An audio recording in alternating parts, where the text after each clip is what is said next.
All right, good afternoon, everyone, and welcome to the Greenbrae Corridor Advisory Working Group meeting. This is meeting number 8. I would like to just say a few words and welcome to sort of frame what's going on. As you can see from your agenda, one of our items, number 4, is a discussion and follow-up on the bike and pedestrian submittals. I'm just pointing out this to you because I saw an email that circulated in which people were very worried that somehow we were going to ignore this very important part of any project that gives us an opportunity to upgrade our bike ped facilities. So one of our agenda items is discussion of the proposals and hopefully a decision on which elements deserve further study. We're also going to be discussing the roadway options. Remembering that our mission is to keep the $43 million in the corridor, we will be doing what the working group achieved a consensus on last time. They directed that we defer the southbound discussion, that we focus on the northbound discussion, that we tie up loose ends and give directions on the elements that would need further study. So with that introduction, I welcome you all and thank you for your participation, and would like to move now to agenda item number 2, the approval of the draft minutes from the meeting. The members introduce themselves. We've got so many people. And Maybe next. Before we do that, we should introduce the people who will be voting on this. So why don't we start here on my left with Supervisor Rice. Amy Rice, Board of Supervisors, representing District 2 of Los Al. Bob Ravazio, representing Fort Madero. Dan Gilmer, Harrisburg. Gary Phillips, Mayor of San Rafael. Diane First, Port Madera. Alice Fredericks Tiburon. Diane Steinhauser, Director of TAM. Brad Marsh, City of Larkspur. Tom McInerney, Town of San Anselmo. I'm Dan McElwain. I'm with Caltrans. I'm the Chief Deputy Director for the Bay Area. And I'm Sheena Bartlett from the Center for Collaborative Policy, and I serve as the facilitator. Thank you, everyone. And now we'll move on to the agenda and approve the draft minutes from the meeting of June 24th. I just would like to put a note on the record that there have been some minor corrections to the minutes, and they will be incorporated in the final minutes that you will see at a later time. So at this time, I'm going to ask you to just approve the draft minutes if there are no further corrections or clarifications. Yes. Well, I'm not sure what changes have been made, but I got some changes that were proposed by Carla Condon. Yes. Page 4, she requested, let's turn to that, page 4 of the minutes,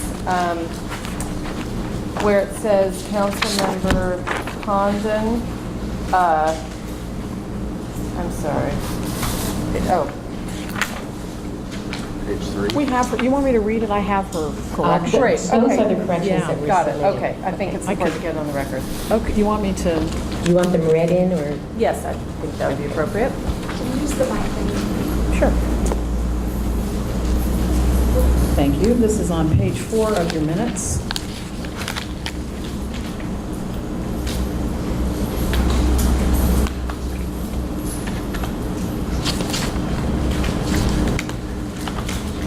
Which any second now I'm going to find. Okay, here we go. Page 4, this is item 5 from the previous meeting on June 24th. Councilmember Condon pointed out that the members of the working group are not being paid. She actually would like that changed to, she presented a written request per the Public Records Act asking for an itemized accounting of the $248,000 spent so far in response to working group requests. She also asked if TAM paid for the corrected study by Fair and Peers or whether the amount was forgiven. If TAM had paid for the corrected study. So some word changes there that she requests in the minutes. Thank you very much. Are there any further clarifications or corrections? Seeing none? You got one here. I just have a question. Yes. The meetings are being recorded though, correct? Yes. Okay, thanks.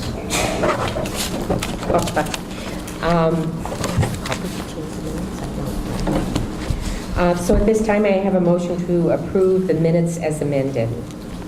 So moved. Second. Any objections? The minutes are now approved. Why don't we move now to the agenda review, and Gina will take us through that. Okay, so what we're going to do is follow up on the bike and pedestrian public submittals. I allocated about a half an hour for that. Then we're going to follow up on the second thing we'll do is follow up on the roadway submittals, and there were requests that the group made to the TAM board, and we'll hear a report from the TAM board meeting. And then there's some more direction that staff need from you as a working group. And then Caltrans, this came up in one of your early meetings, that you wanted to hear from Caltrans on the environmental review.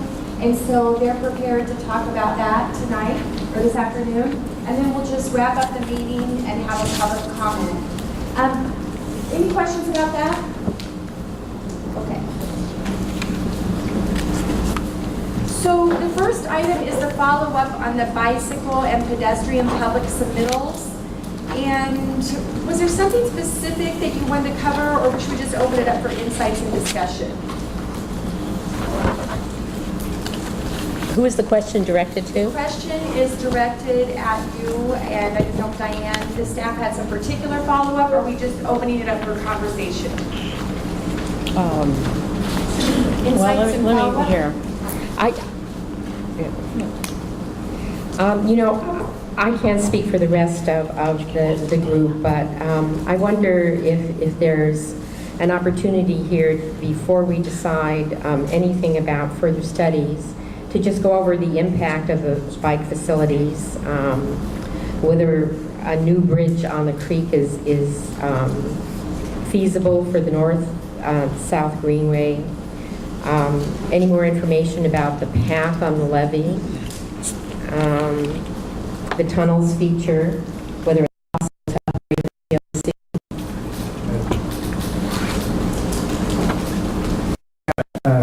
More of a question, because I paid very close attention to the public submittals, and this is directed at staff.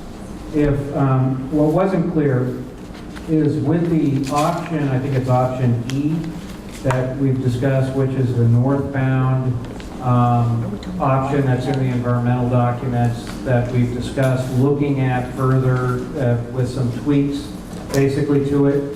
What what benefits or bike ped benefits are there from that, and also are there any detriments, for lack of a better word, to potential bike ped options or improvements? And also, are there any of the options that were discussed at the last meeting, are there any things that are already incorporated in that option?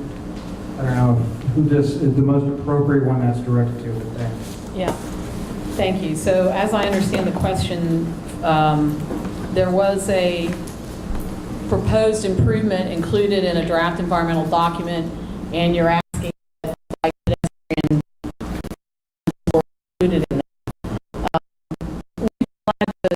Quickly review that if the desire. We had a whole series of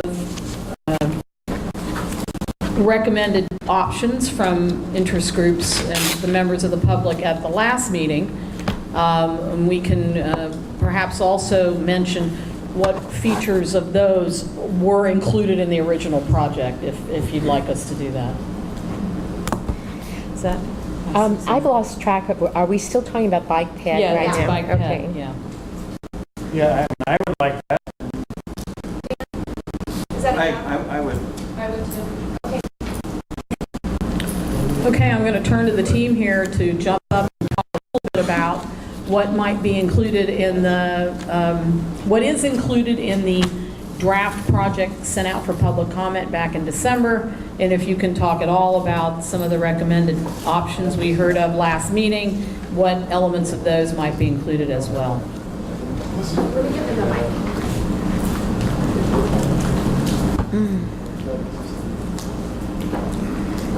Hello. Sorry, wasn't No, you just have that near crack. his whole Okay, concept. music. Good afternoon, my name is David Parisi. I wasn't here 2 months ago, but I don't have the map That is in the draft document that shows bicycle as improvements. You could have one closer to me. Yes. How's that? Better? Okay. Thank you. So what I'm going to do instead is highlight with this laser pointer where the bicycle and pedestrian major features were proposed. And Bill, I'm not sure if you can zoom this in, so maybe it goes right to here on the left side. Easier to see for people. Not that big, zoom in. Go back out. That's fine. Sure. Okay. Then I'll start over here. This is looking north to right, so the northwest part of the study area. What was proposed was widening the pathway that goes over on the west side of the bridge. It skinnies up about 5 or 6 feet, and it's very narrow for many of the users that go across this pathway. The pathway ends right here at Lucky Drive today. Under the project, the pathway to accommodate pedestrians and bicyclists would be extended, continuing all the way across Pfeiffer, right here, with a beacon-controlled crossing. Also on Elm, just by what was proposed for that southbound off-ramp. So continue all the way straight on the west side of the highway to the north side of Warnham. Staying on the west side of the highway, what was also proposed is adding bicycle lanes, striped bicycle lanes to both directions of Camel Vista here. In addition, providing taking the pathway that's on the south side of Warnham today, which is right against the curb, so bicyclists it's possible to fall over into traffic, and actually moving that pathway back, so it actually is further separated from the roadway. It would actually go behind some columns that are currently out there holding up the Highway 101 over Warnham. That pathway would extend all the way to Redwood. There would be a crossing at Camel Vista, which exists today. There'd be a crossing at Redwood, which exists today. And there'd be a new crossing at the one-way off-ramp at this point. Again, going back to the west side, there is not a pathway or sidewalk on the north side of Warnham. So that would be added as well under what was proposed previously. It would be a pathway, again, on the north side, all the way across to provide some redundancy, and also a connection from this other pathway I described previously with the Sandra Marker Trail, which starts right here and heads to the west. On the east side of the highway, we talked about these pathways on both the south side of Warnham and on the north side of Warnham. There would be traffic calming features at these intersections to try to minimize the crossing distance for pedestrians and bicyclists. There'd be reduced curb radii to make sure that the cars are turning, go slower. There'd be bicycle signals and other amenities. Heading north from this point at Warnham and Redwood, there's a sidewalk, if you've noticed, being constructed right now. It's pretty narrow, but the sidewalk does not exist from industrial to the north. This, what I'll call a pre-existing 5-foot sidewalk, would actually be widened about 10 feet, all the way down to the overcross that goes over Cordova Creek. That sidewalk would be on one side of Redwood, it would be on the east side of Redwood. Bicycle lane would be provided in the southbound direction along Redwood. It's so tight right of way, very difficult to provide a bicycle lane in the northbound direction.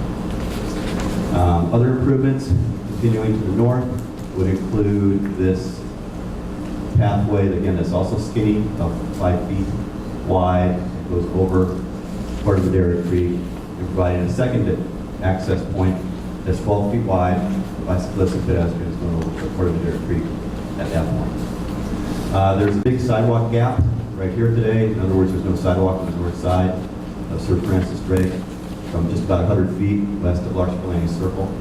So a new sidewalk would be provided in that area. There'd be better connections and transit connections for both local and regional buses here, as well as in about this vicinity here. I may have missed some things, but if I did, please remind me if you have any questions. I have a question. Could you distinguish what you just described with what's defined as the Central Marin Ferry Connection Phase 2? Bill's probably Bill, the yeah. magic one. Bill's a better one for that. Yeah, Bill.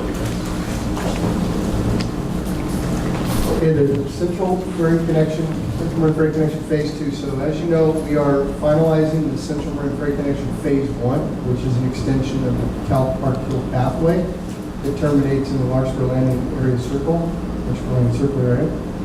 Continues up and over Surf Ranches Strait, and it comes down to meet the Bay Trail east-west path along Surf Ranches Strait. As part of that study, we looked at an extension to get users from that terminus to the Warnham-Redwood Highway intersection. We looked at two possible alternatives. One would be to go along the path, go up and over the existing structure, widen that pathway, and then come down along Old Redwood Highway, and then make the improvements as Dave was describing to get you down to the intersection.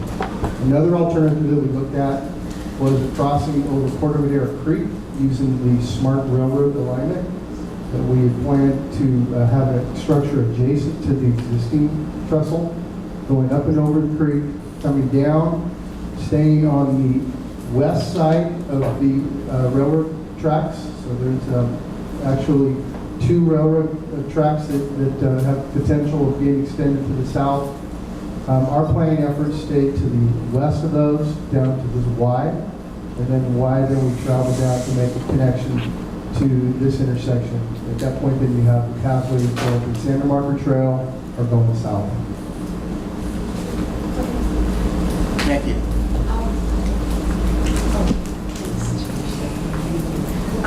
If you wouldn't mind, just to clarify and compare and contrast this route versus the Marin Deserves Better bicycle route and how they're the same and how they're different.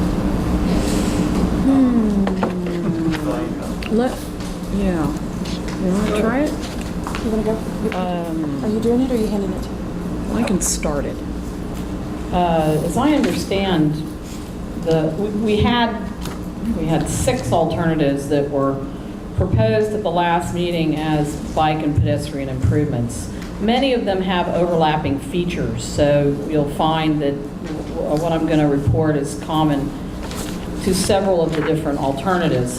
The bike pedestrian option 4 came from Marin Deserves Better, and some of the highlights of that are complete the north-south Greenway, Central Marin Ferry connector with a new bridge over the creek, keep the existing pedestrian overcrossing, add bike pedestrian undercrossings at Warnham-Redwood, Warnham-Tamil Vista to provide a safe and separate link, widen and improve the northbound and southbound bike ped creek bridge crossings along Highway 101, and then add and improve ped facilities on a number of, looks like from the map, a number of major intersections at cross streets, improving safety at those intersections.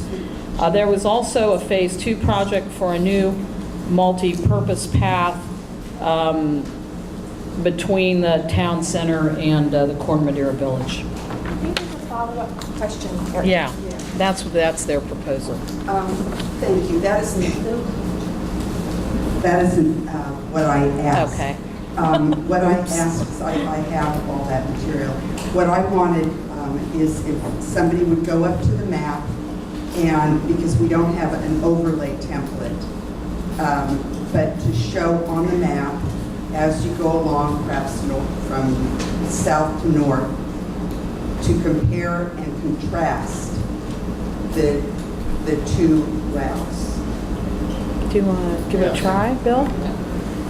Microphone.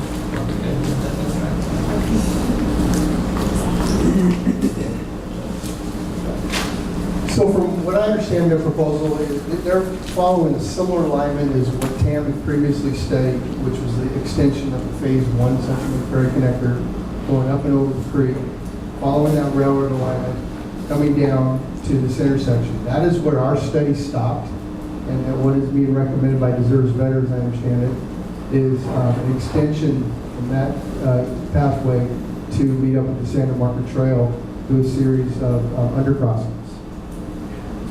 Okay, so if that's the case, if the Marin Deserves Better has the same, thank you, if Marin Deserves Better has proposed the same thing that you proposed on northbound, that goes even farther, then I don't quite understand why we should allocate more funds to study TAM's northbound proposal.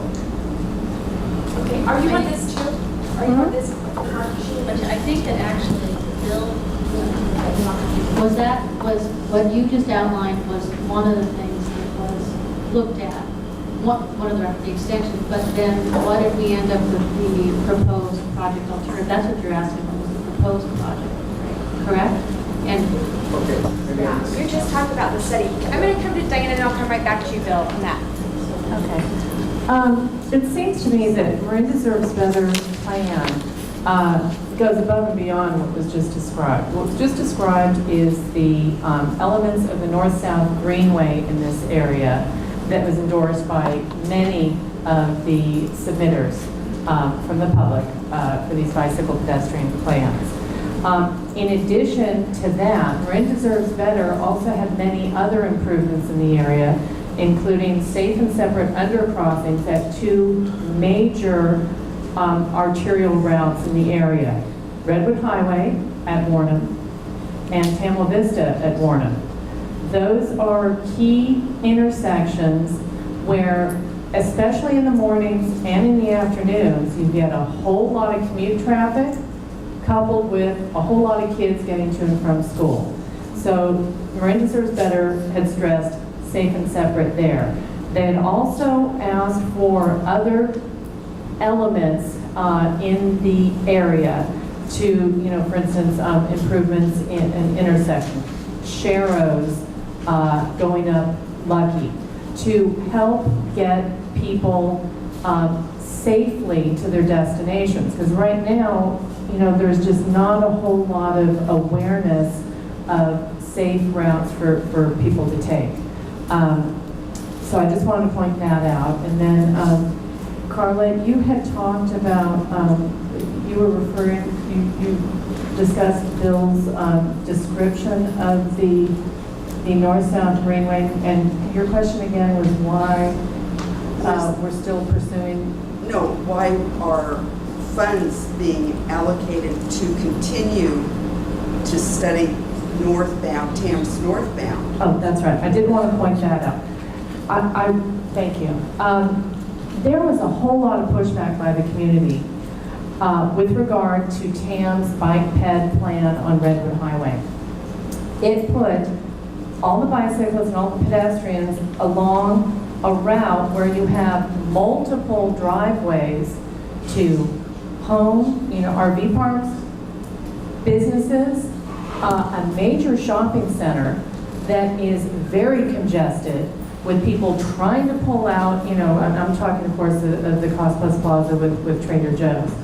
The community was adamantly against having that be a main route for bicyclists and pedestrians, especially the safe routes to school. If we're talking about elementary school kids who would be riding their bikes in front of everybody trying to pull out of Trader Joe's, and that's just a disaster. We should be striving as much as possible for safe and separate. Thank you. So the option E, the current bill proposal provides additional bike facilities along Redwood Highway, but the other study that you did that looks at the extension, the smart extension goes around further down parallel to basically where the north-south freeway is. Is that correct? That's correct. Okay. So the previous separate study. Okay. I think we should point out pedestrian overcrossing too. Marin Deserves Better retains it. I forgot to mention that. Okay, so Marin Deserves Better maintains the pedestrian overcrossing. Okay, I'm going to go to Katie and then I'll come right back over here. So I'm sorry for having missed the last meeting. I did go through the materials, and I did watch most of the meeting, and there was not sound involved, so it's a little dicey there. But anyway, so I have a sense of what the proposals were, and I think if I'm assuming we want to approach this a little bit the same way, similarly to the way we approach the roadway improvements, is trying to sort of focus in on what are the ideas, the potential ideas that have been presented that seem like they may have merit but may need some more study. I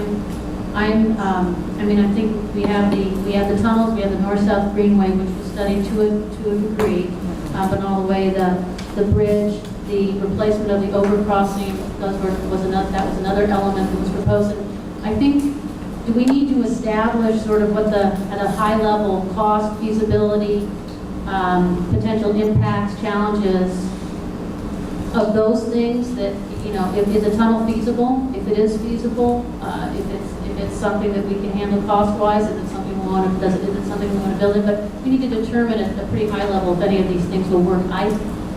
I would propose. And I'm not sure if the TAM monies that were allocated would allow for that or not. Just a suggestion.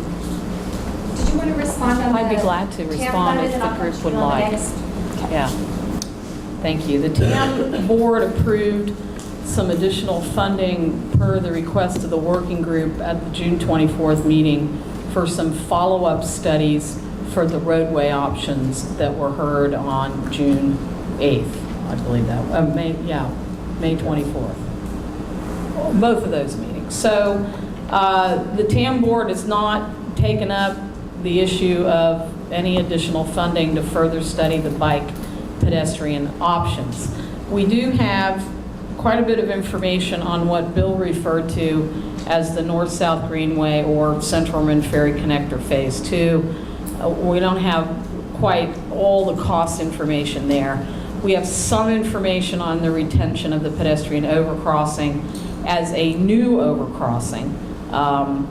Obviously, we had some proposals for roadway improvements that left it in place.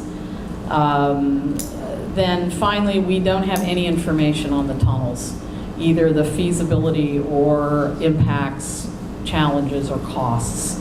So we would probably need some additional funding recommended by this group to tie down some of those loose ends, to lay these options side by side with information for you to then make a decision. Okay, I'm going to come back to you, Vicki. I just have a quick clarification, Bill, maybe you could help. Is the idea that the description I'll get it. Take a message. you provided, described as the Central Marin Ferry Connection Phase 2, is it TAM staff's intention that is an alternative to the Redwood Highway improvements that were part of the build project, bike ped facilities? No. Or were they to be seen in total as? Well, we'll take direction from this group. We put into the environmental document a recommended plan that Dave Parisi described. Right. If you would like to look at the north-south Greenway alignment as an alternative to what we've proposed, then we can take a further look at that and bring back more details on that. What would be required to bring both up to the same level of environmental review? Oh, that's an entirely different question. I'm sorry, that's the question I really want to Sure. I think you should answer with the mic so people can hear you. Yeah, absolutely.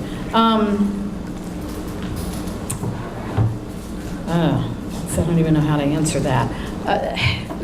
We have a draft environmental document with technical studies for what Dave Parisi described as proposed. Those technical studies are diverse. To look at any of these options, we would have to come back to you with a list of the technical studies and the costs associated with that to get them to the point of being a draft environmental document for review by the public. What I was talking about is just what Supervisor Rice asked or recommended, which is, can we get some basic information regarding feasibility, advantages, and challenges for this group to look at, much as we did with or are doing with the highway options.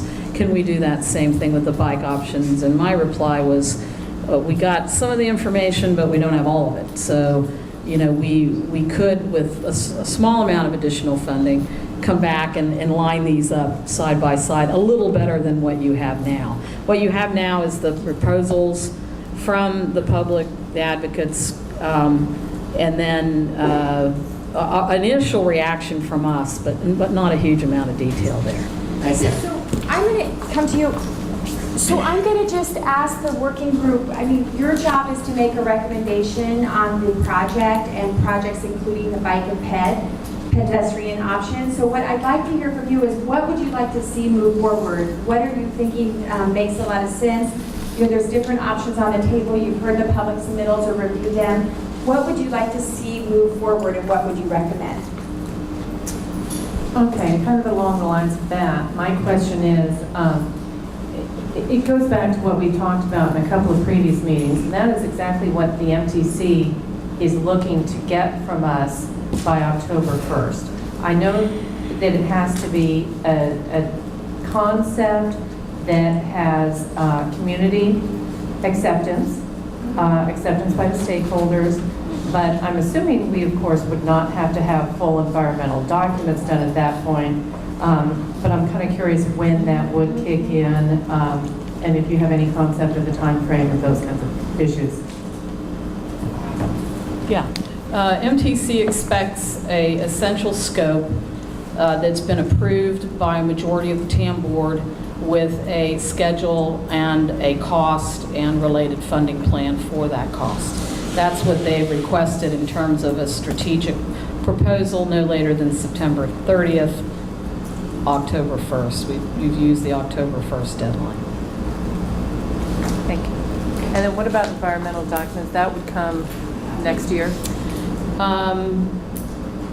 It's hard to answer that question because we don't know what this group and the TAM board would be approving, whether it's a new environmental document, what level of environmental document, a continuation of the existing environmental document. I think some of those questions are going to come to light later on in the agenda with the Caltrans discussion. And then we'd be glad to tell you in this comparison of options for bike ped, you know, what the level of environmental document might be and the time frame and the cost associated with that. For example, the Phase 2 Central Ridge Ferry Connector or North-South Greenway path out on the levee may have some considerable interaction with resource agencies, no doubt some environmental impacts which would need to be very carefully evaluated and defined. So that one could take a while to environmentally clear. Sorry, the microphone's awkward. Okay, so I'm looking for proposals, things you'd like to move forward. Who's got proposals? I got Gary. I'll come. I have a question, but Okay, I one don't more want to screw question. up your agenda. I know you're like, I'm trying to get you out by 6. This will help me formulate an answer Okay. to it. The pedestrian overcrossing, and this is for staff, can I get a better sense of who uses the pedestrian overcrossing?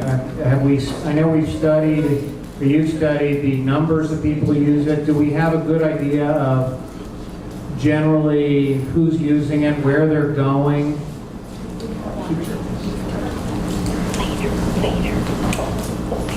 So unfortunately, our consultant that prepared that report is not here today. We're trying to save money, but I'll try to. We did another survey based on your request. We had done a survey back in April of 2012 of the users and counts of the pedestrian overcrossing. So we redid that in May of this year. We did it for a 7-day period. We had a camera stationed there, so we counted the number of users over a week period. We averaged 316 users per day. Approximately 80% of them were pedestrians. 4/5 of the users of the pedestrian overcrossing were associated with the bus stops. So some of them were medium to long-distance riders that would use the bus stop, park and ride users, and then school trips, that includes school trips. What we found is that approximately 6% of the users are the short-distance users in the area. So if you go along with our relocation of the bus stop down to Warrenham, that would direct 94% of the users of the pedestrian overcrossing to the Warrenham undercrossing. So that would remain 6%, obviously. It would continue to use that. And that's pretty well sums up the users. Is that good? Thank you. Okay, Mayor Phillips, you've been waiting. Here you go. I too have a question, and it sort of precedes this in some ways, but I just want to make sure, I probably conjure up the answer, but just to be certain. We've had discussions about the Bracken proposal as well as Marin's Deserves Better in terms of the roadway. I want to make sure that that that's been outlined for bike and ped is compatible with those two plans. Okay. That's a good criteria for all of you. Was that a question for someone? Well, it seems like a fairly basic question at this point. If they're not compatible, we've got some issues. Right. No, can I get an answer to the question? From somebody? We really haven't looked at integrating the two, bike ped Right. and so the Bracken proposal, we haven't looked at that. So isn't that a basic issue that's before us? And if they're not Well, it's a compatible, different how do project. we proceed? Yeah, so the build project is different from the Bracken. I know that's my problem.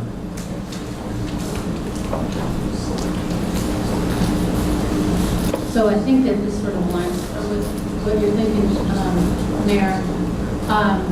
To your question, I think we need to understand, at least I need to understand, if indeed we have to take down, if we can't do the bracket plan or Marin Deserves Better or the project alternative or the project as proposed without removing the pedestrian overcross structure, then we're going to need to know how much would it cost to replace it if we want to keep that as an option, or we want to build that in at some point later. Or we need to understand how much is it feasible, how much would it cost, is it feasible, what would the impacts be to do tunnels. So I think we don't need to have this all the way down into the weeds. We need to get a general sense of cost and practicality, feasibility challenges of one, a new overcrossing, two, tunnels. I think we need to understand truly the impact and cost and feasibility of doing a new bridge overcrossing for the north-south Greenway. We need to have that information before we can consider what not only the PED bike plan, but also the roadway plan. And I think we need to also better understand the challenges with just regards to the levee itself and a pathway on the levee. And I think these are sort of high-level, big questions which will help narrow down where, the direction we're going. They'll let us know what the options are that are truly feasible within either a phase 1 project and or a phase 2 project. But I feel like they're moving parts, and it would be nice to know if they're parts, if they can be part of the picture. Go ahead. I agree.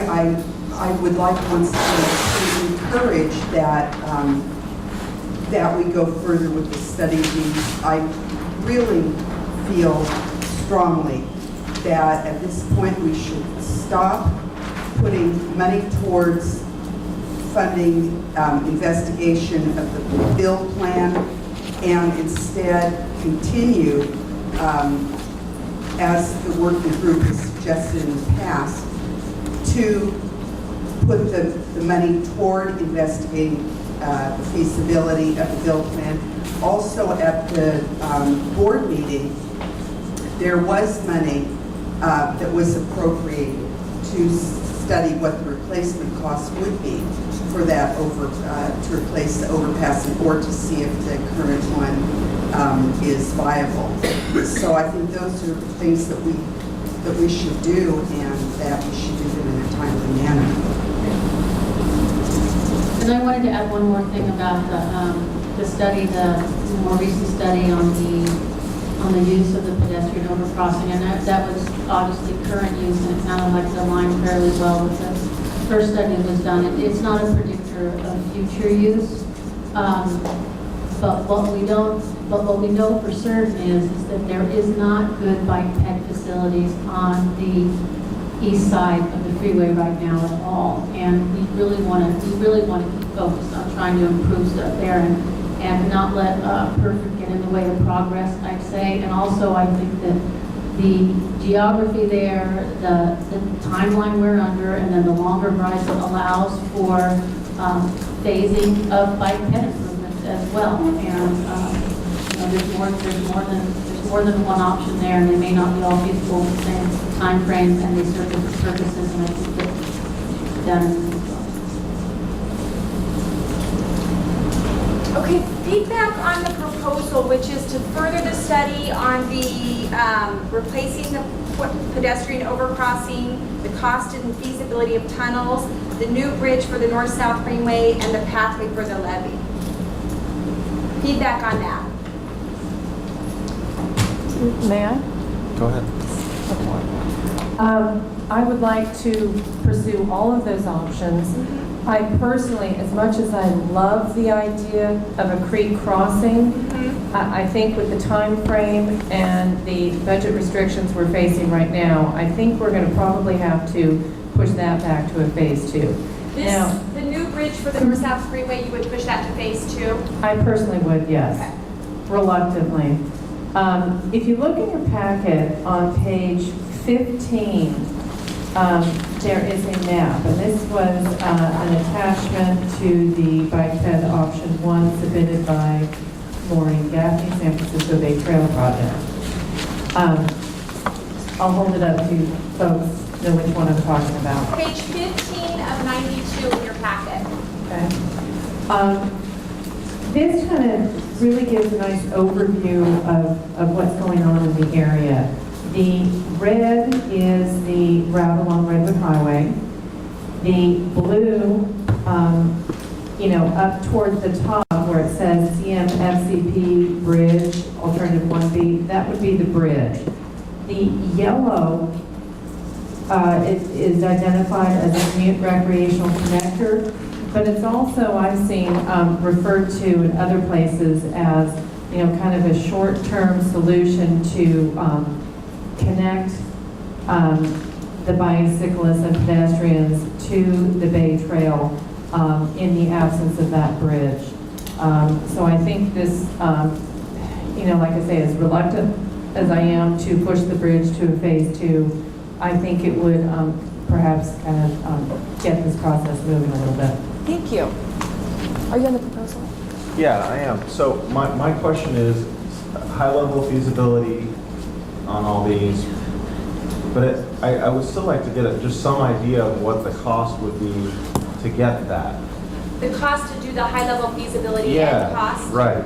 I know, it sounds a little circular, but it's unclear to me what it's going to cost to find out what a replacement pedestrian overcrossing might be, even ballpark high level, what tunnels might be, even ballpark high level, what a new bridge, blah, blah, blah. Somebody's dying to answer that.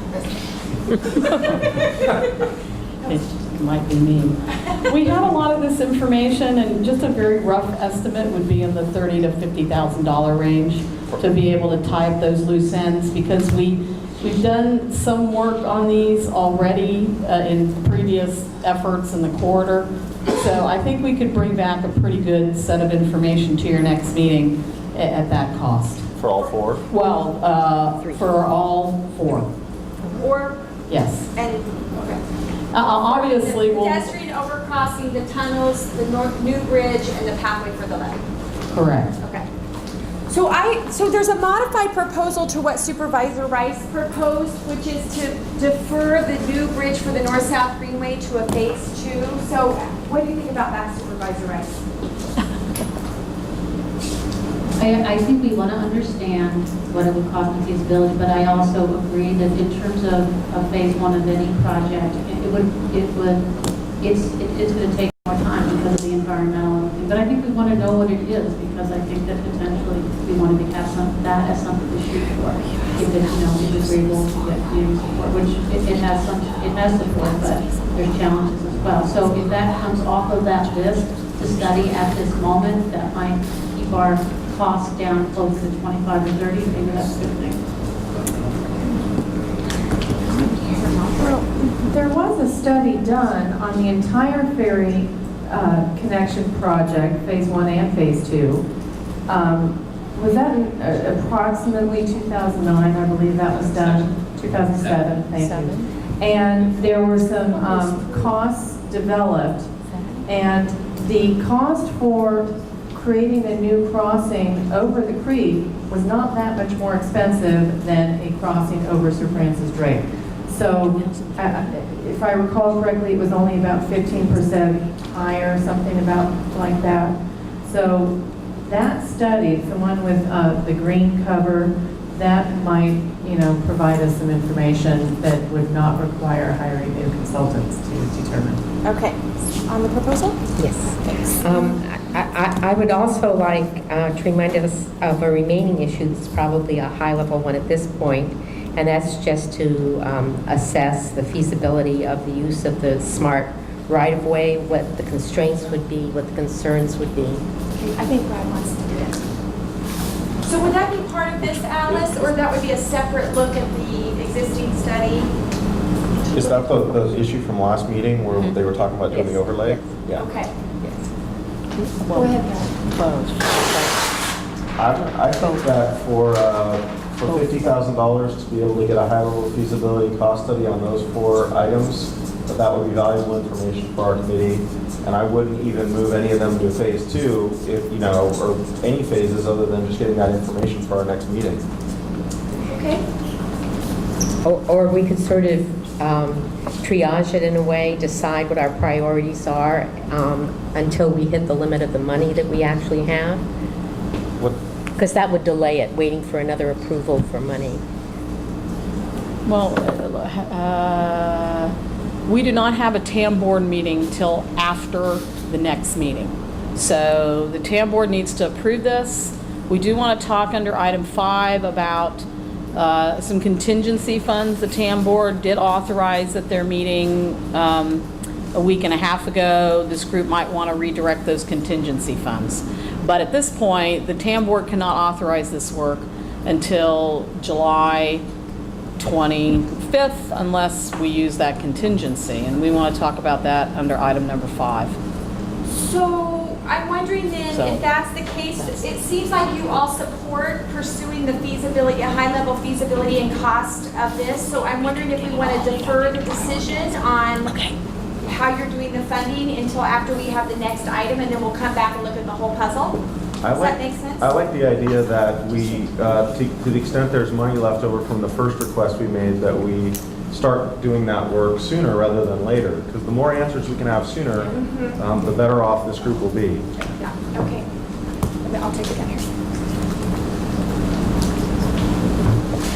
I certainly don't want to get out ahead of any analysis, but I'm wondering, is there a possible consensus on those improvements described by Mr. Parisi, exclusive of the existing pedestrian overcrossing, on the north side, on the west side of 101, that already have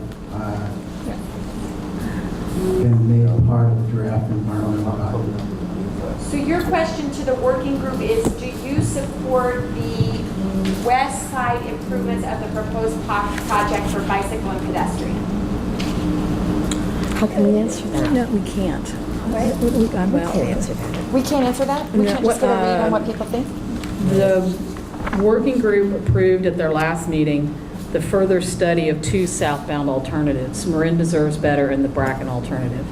As mentioned by Bill Whitney, we have not looked at whether those original bike pedestrian improvements on the west side can coexist with those new alternatives, because there was no analysis done when they were submitted on bike pad. In fact, we actually had public comment that on the Bracken alternative, there was concerns that the bike pedestrian facilities couldn't be built, that there was some issues with bikes and pedestrians being able to get through that corridor. So we can do our best to bring that answer back, but we don't have that answer for you based on the action at the last working group meeting, which was let's study the Marine Reserves Better southbound and the Bracken alternative southbound further. We developed a specific set of products that we needed to produce to answer some of those questions, and the TAM board approved those at their meeting in June. So. At the first possible moment, I would like the working group to weigh in on my question. Okay. Well, I'd be more than glad to weigh in, but I'm a little uncertain based on the answer to the question I asked whether or not it's compatible.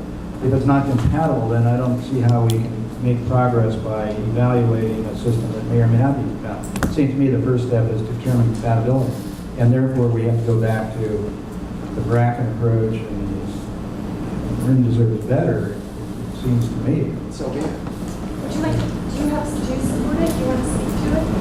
This point of view? I have no problem with what Mayor Phillips just said. I just said at the first possible moment, I'd like the working group to weigh in on my question.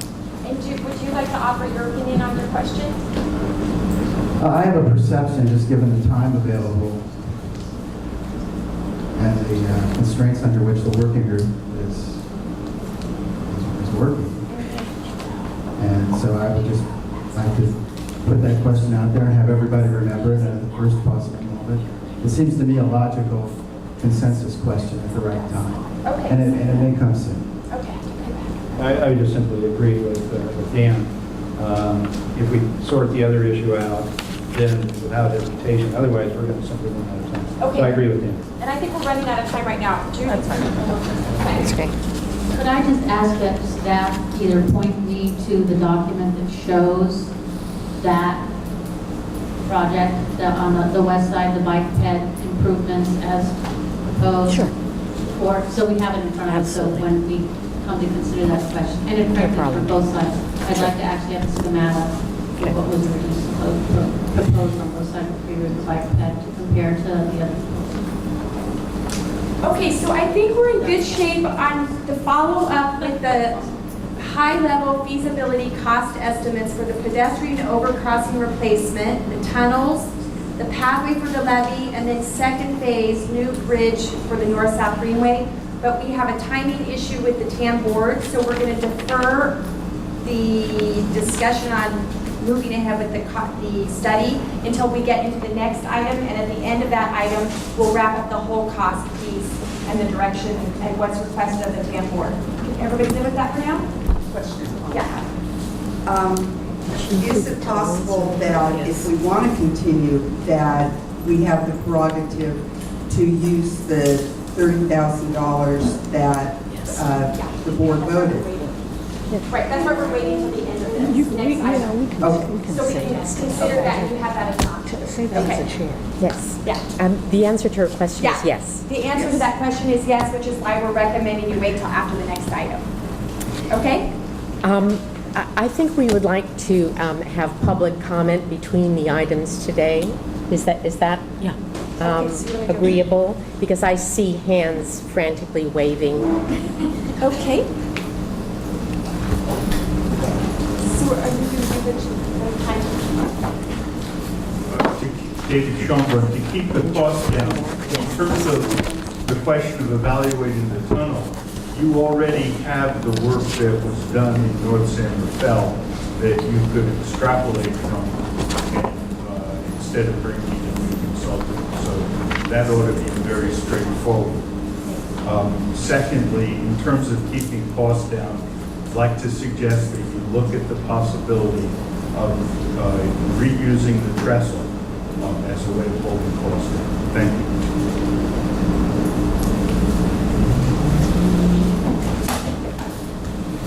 PLC presentation, I was unable to suggest acceptable rent. I wish that the POC be left as is, though I mentioned in closing that perhaps someday a new overcrossing could be built that we could solve the ramp problem. That day may be closer than anticipated. I spoke by phone with Rose Wadia shortly after he retired from the Larkspur DPW, right before he left on vacation. He suggested 2 more ramp ideas, which I then diagrammed. The ramp on the west side looks rather like a kite with a long tail. A sliver of melon on the west side would need to be taken, but no parking lot would be affected. Rose said that because cyclists and walkers weigh very little, the west side ramp would look relatively light and airy, supported on 2-foot diameter posts, spaced 40 to 50 feet apart. On the east side, the circular spiral has been flattened into an ellipsoidal spiral. Part of Redwood Highway would have to be realigned on its east side. The gas station would lose a teensy portion of its northwest corner. The car repair shop next door and Toy Worlds would lose maybe 7 to 8 feet of parking frontage. When I emailed my drawing to Rose, he replied, "Looks good, but a cautionary note." Though he knows the area well, when we talked by phone, he had to rely on memory. He has been out of town, thus unable to make professional measurements or to draw up his concepts. I'm not suggesting that new ramps be placed on an old bridge. That does not make sense to me. However, I have stronger hopes now that a new POC of a simple but elegant design, not too costly, might indeed be built in the future. I urge the working group to keep open that avenue of inquiry, and meanwhile to retain the present overcrossing. I'll give Bill Whitney copies of my diagram and this presentation. About the broader bike ped issues, there's a plan to keep sending a bike path behind the triangular building at 101 Millen. That is a right triangle. Pedestrians and cyclists will take the hypotenuse. You can make all the plans you want to take them around, but they'll just go through the parking lot. And also the Bracken plan, Government Code 830.6, which confers governmental design immunity, it can be breached on the south side where it skirts around the bike ped descending ramp. So his plan may be good south of Pfeiffer, but it doesn't work for pedestrians and cyclists north of Pfeiffer. Thank you.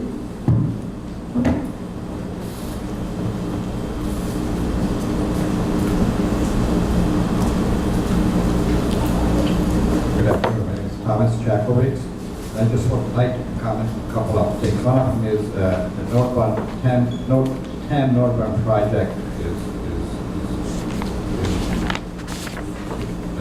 public input is, to me, is the way I read it is better not to build than even considering, because it takes away the present pedestrian overcrossing, which is clear process. That's number one. Number two is that a big percentage of the population supports these, the way I read it, running these sort of better plans in a northbound direction as well. And I say that's what the effort should be, and don't waste any more money on the TAM projects whatsoever. Thank you.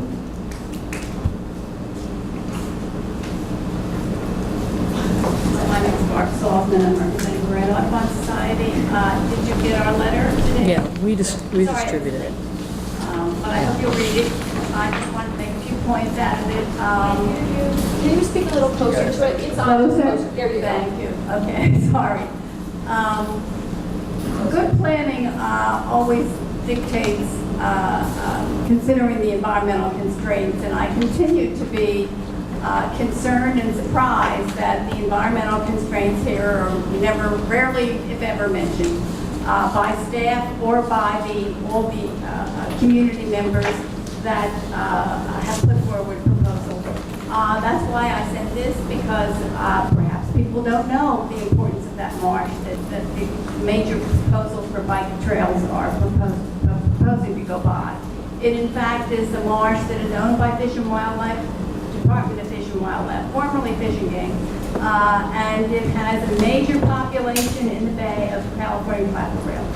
And that's not taken lightly usually by agencies. It will be very difficult to do anything near or certainly in it. And I want to point out, and stated in here, described in here, that in fact a lot of the, there's a portion of the right-of-way that actually is tidal marsh. It's an extension of the ecological reserve. So that's out of the, and what about Smart? I mean, I can't believe that Smart, why is Smart buying these or owning these properties? I don't know if they bought it. If they don't want to consider putting rail lines down there in the future. So our concern is that any major trail that's going to be attracting people is going to be an adverse impact, whether or not it fills marsh. It's going to bring a lot of people there, and that needs to be studied. So when you talk about studies in the future for how to studies right now for how to address this, that needs to be part of your otherwise, you're going to find yourself with a problem down the line. Thank you. Good evening, Eric Miller. I just want to respond to that comment because the whole idea with the North-South Greenway is that a lot of people will use it. Louder. The whole idea with the North-South Greenway is that a lot of people will use it. I hope people use it and get out of their cars. That's the whole point. That's the environmental necessity of having the North-South Greenway open. And we can address the environmental concerns with the wildlife out there. We've done that before. We did that with Phase 1. Phase 2 of the Central Rim Ferry Connection, which Mayor Hilmer talked about, is not at all, that's the new crossing that goes, it's a direct alignment to Warren Drive. It's flat, right straight through the Calvert Tunnel. The North Cap, which is what the TAM alternative was before the community reacted to it, is not at all the same.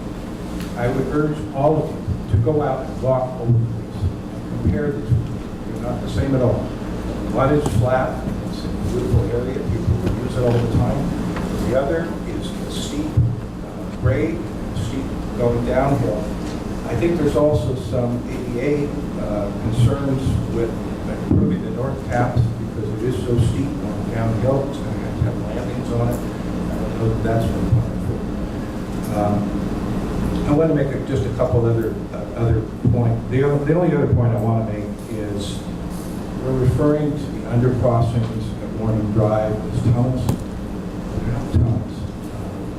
They're really, the way that you build these, we're going across the roadway, we're going to cut in the roadway, and then you put a covering over that cut. They're about 60 feet from end to end, which is what it's covered. So I would ask that the reference stop being to tunnels, maybe to undercrossings or underpasses, because that's where they are limited.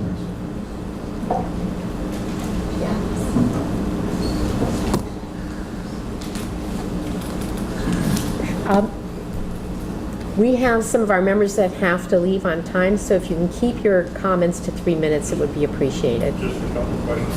Can you use the mic, please? Yes, ma'am. Does Smart own the right? Your name? Oh, Thomas Keeling, I'm sorry. Does Smart control the right way where the trestle is? Smart. And Yes, on the yes. underpasses, on the bicycle part of it, I'm an avid bicyclist. And have they taken into consideration the water table? So they should look at it. And finally, my final thought is I think all the bicycles, you've probably seen me with paperboy baskets coming around here. And the bicycle paths and pedestrian crossings should be minimal in effect to what they're going to do with the highway.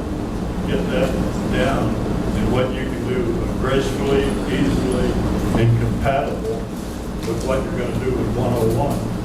And all this bicycle should be subservient and all fun to spin on it. Thank you.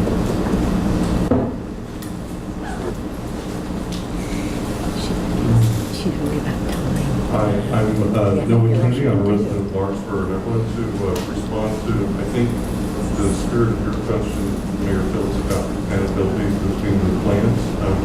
And I can't speak to all the plans and compatibility, but I think it's fairly safe to say that Marin deserves better pedestrian plan and the CAM Northbound Hills plan are incompatible. That's, I think that's a fair statement. Yeah, incompatible, I'm sorry. Incompatible, yes. So that your decision making would probably be to choose one or the other.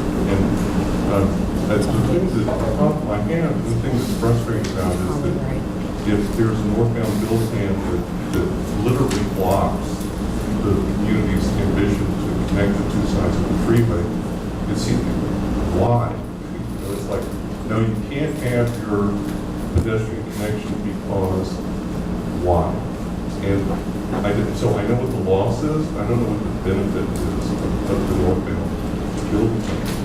And as best I can make it out, it's a queue of bunch of exiting traffic off the freeway. That just doesn't seem like a compelling trade-off. So that's my comment and suggestion. I'd like to say if you're in line right now, you can comment, but we're going to cut the comment period shorter. We won't get to the business of, and that's people who were in line when I first spoke. We're going to have another comment period too, right after this. I mean, we're not going to get to it. We really need to get to the next part of the agenda. We are going to come back to this because we're going to be discussing what it is we want to study. So if you have a short comment that addresses that, please give it. And if you have the option to sit down and wait till the next period, we'd appreciate it. Item 4. We're discussing now the bike and ped submittals and what needs further study. Roger Lyle, Carbonero. I'd like the working group to think ahead past bicycle and pedestrian when we may be driving electric vehicles short and medium range. And the second thing is any improvements with public money, try vigorously to stick to handicap elevations. Handicapped elevations, which is grades for ADA. I'm Gaffney, San Francisco Metro. I will be quick. We do urge the group to include the Cordon Creek overcrossing in your high-level feasibility study that you're going to update. I think you probably already have a good amount of information on this, so that should be sort of the least amount of money that needs to be spent to look at one of these 4 options. And in fact, we agree with Audubon that the levee alignment needs engineering study and environmental review, absolutely. And none of the proposals have suggested placing the trail in or near the marsh. They all propose it west of an already disturbed area. So thank you.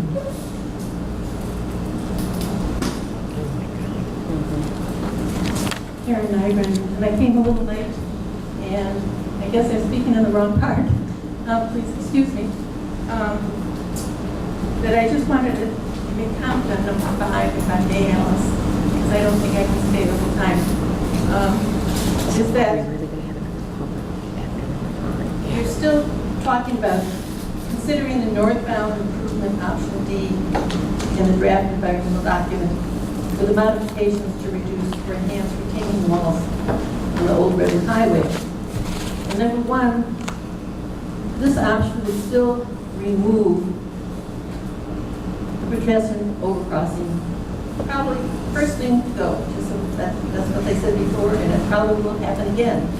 And what really concerns me is that we had all these comments that people put in to the draft environmental document. And you have loads of these comments that people have made, and I don't think any of you have ever seen them. And the comments are very critical, particularly of all sorts of aspects of the northbound option D. And they had not only critical, but they had many environmental mitigation suggestions. They had things that were wrong with the project there. And it just is mind-boggling to me to see that this is still on the agenda as a discussion of being moved forward for your consideration without even seeing the made on the draft environmental document of this particular segment. And all of a sudden, it's still back on the table. And everybody has said, this is not to be. And I don't know, understand how staff or anybody can be putting this right back on the agenda again as a consideration. And I really commend spending all this time and all your energy and thinking very carefully about what's going on. And it's almost disrespectful to the group as a whole for this option to be placed on the agenda again as an option. So let me just say that if anything goes forward on the northbound half diamond, there'll be an environmental process and there will be a response to comments. Right now, we are looking at what we want to study further because the working group, not the staff, had a consensus last time to do that. And Alice, that was already on the environmental document. It already had public comment, and there's just wazoo amount of information in the public comment. Thank you, already. Karen, I understand. And we're still on the bike head, so Right.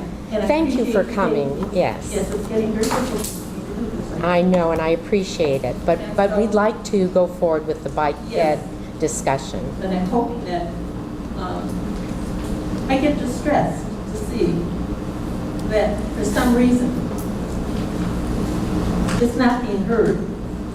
You're making comments of what you want and where you want the public is to be considered, and then I read this in the staff report, and it wakes me up at 4 o'clock in the morning. I just don't get it. Thank you.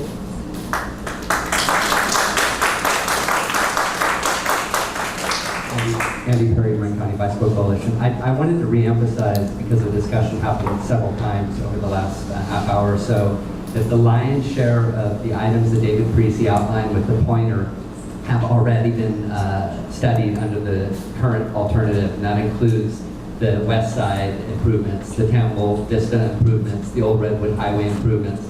And then the 2007 study has a lot of information about the separated creek crossing over Port Madera Creek. It does not have a lot of information of the area along the train tracks south of Port Madera Creek. That area needs a little more study. I also wanted to emphasize that the area on the train tracks is currently occupied by grassy lawns, trailers, ready-mix loaders and backhoes and dump trucks and a lot of other equipment there that is not environmentally sensitive whatsoever. I would suggest that someone riding a bicycle on that area has a much smaller impact than a loader or a concrete truck going back and forth, which is what I saw last time I was out there recently.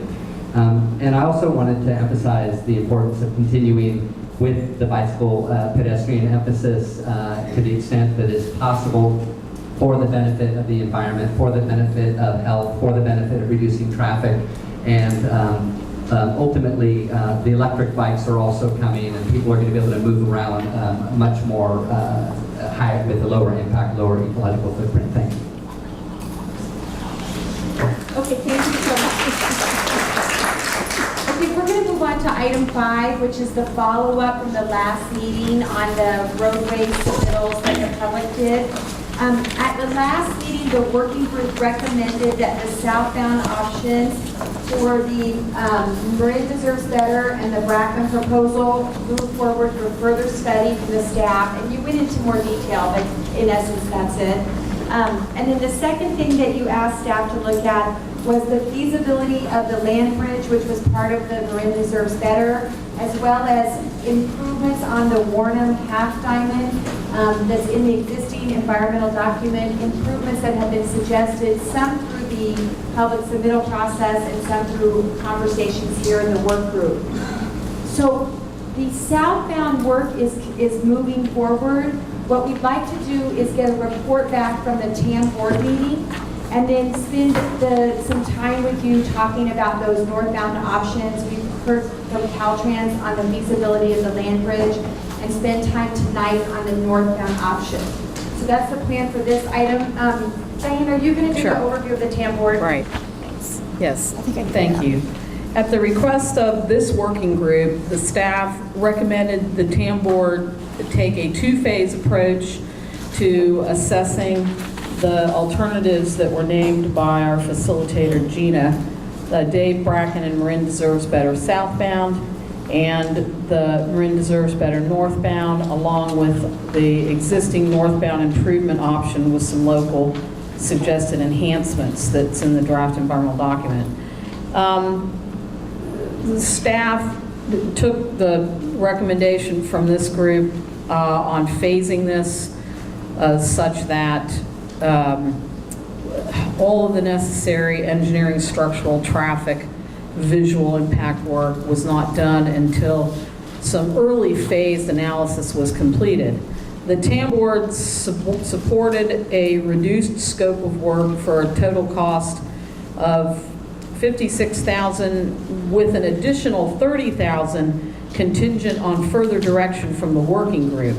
The $30,000 was geared around the Marin Deserves Better proposal and whether changes should be looked at and evaluated to that proposal to make it work better with respect to input from the owner, Caltrans. In the meantime, so the working group has this $30,000 contingency option that they can consider today. After the TAM board meeting last Wednesday, July 3rd, TAM, Caltrans, and Marin Deserves Better met. We had a very productive meeting in terms of communicating directly amongst the technical participants on understanding both the northbound and southbound proposal. At that meeting, looking closely at the land bridge concept, which Caltrans had seen for several weeks, they explained their assessment of the Marin Deserves Better proposed northbound improvements and reiterated they cannot support the proposal as it is currently proposed. And I'll actually defer to Caltrans if they want to talk about that any further. Based on their correspondence to us before the TAM board meeting and this follow-up meeting of July 3rd, the staff is seeking further direction from this group on the Marin Deserves Better northbound proposal. And that concludes my report. Specifically, the feasibility of the land bridge and the new structure? The report from Caltrans is the likelihood of a new facility in order to enable this split in traffic that is being proposed, a new structure over the creek and over Drake, a new connector to San Anselmo, basically northbound. They also raised concerns about the traffic coming on at Industrial not being separated from the traffic getting off onto 580 northbound. The environmental document alternative had that separation. The Marin Deserves Better alternative does not. So in terms of travel time savings and total overall congestion relief, we cannot report on the ability of the Marin Deserves Better proposal because of that lack of traffic separation. I think what we as staff from our previous years and from the looking at this and from the recent meeting of this working group wanted to understand is whether a brand new facility over the creek is something that this group wants us to look into further. I'll comment if I can. Okay, yeah, and then I'll come to you next. Yeah, so this is actually the first time that I saw the email from Caltrans, so I am interested in hearing from Caltrans more about the reasons why they don't support these 4 reasons that are outlined between the first and second page of the email. But to me, just listening to this as like a regular guy without traffic engineering experience, without any of that other kind of stuff, it sounds like a lot of mumbo jumbo. And I don't mean to say that disrespectfully, and I know you did write it, so. But if you think about it just from a practical perspective, the proposal is, it has the same amount of options as people currently have. The only difference is instead of going down to Sir Francis Drake, they go straight over. And so from the option stuff sounds like it actually is an improvement, not a disimprovement. So I don't understand that part of why this couldn't be better than the existing conditions. And then the parts about not being able to engineer it without tearing it down are also confusing to me. Because I've seen a lot of things get built. And so I guess I'd like more clarification on that. Those two aspects in particular don't make a lot of sense to me. Thank you. Do you want to respond to that? Any clarification? Are there other questions for Caltrans before I turn it to that? You have a question for Caltrans? Well, I have several comments today. Okay, let me go with a couple people, then I'll come back to you, Danny. Okay, maybe my fellow working group members can enlighten me on this, but on the letter on page 85 of 92, when we see the 3 bullet points, and it said that these following things were going to be assessed for feasibility. And I don't recall, I thought we had tabled, I thought we weren't going to spend any more money on the northbound option for the build project. And so I'm repeating myself, but I'm just really concerned with the limited funds that we have, that the money be spent on the new proposals rather on the build project. Can I address that just as chair? The motion was actually to study the Bracken and the Marin Reserve's better proposal, and if not feasible, to then look at the half diamond, which is the build proposal. I was the one Here's that the made the maker of the motion. It was to look at the half diamond. Yeah. No, It was my proposal, and I said I thought we should further study southbound, the Bracken, and Marin Reserve's better options. Northbound, I propose that we continue to look at and evaluate the northbound, I guess, option E with some local enhancements. And I recall there was almost universal support for that. Yeah, And I don't remember that's my memory anyone too. expressing any concern or opposition to that. Yeah, that is what the group agreed to. And you're Yes. saying yes. Yes. Your comments sounded different. But yeah, that was Yes. what everybody agreed to. Okay. I did not attend the last working group meeting. I was on vacation. It was included. But in my absence, it was evidently described that those enhancements to the northbound build were my idea, so I wanted to clarify. Early on in the working group process, I simply asked if this massive retaining wall that TAM had designed for the northbound elevated ramps to Sir Francis Drake could be replaced with the berm and landscaping. At that time, I was still trying to figure out if we could move on ramps, if we could narrow the elevated ramps, lower them, retain the pedestrian overcrossing. This is early in the process. My simply asking that question was in no way meant to insinuate that I would approve of the northbound build project with these changes. I am very concerned with many aspects of the northbound build project, and I would like to make that really clear. The community was outraged over this massive 400-foot-long retaining wall that was 24 feet at its highest. But they were also outraged at what it would have done to Warrenham with this half diamond, with an off-ramp and an on-ramp right where the kids were trying to cross, along Warrenham to get to the other side of the freeway for school. And this kind of gets back to what Karen Nygren spoke to, and that is that people have spoken out about many aspects of the build project, and yet we haven't seen their comment letters.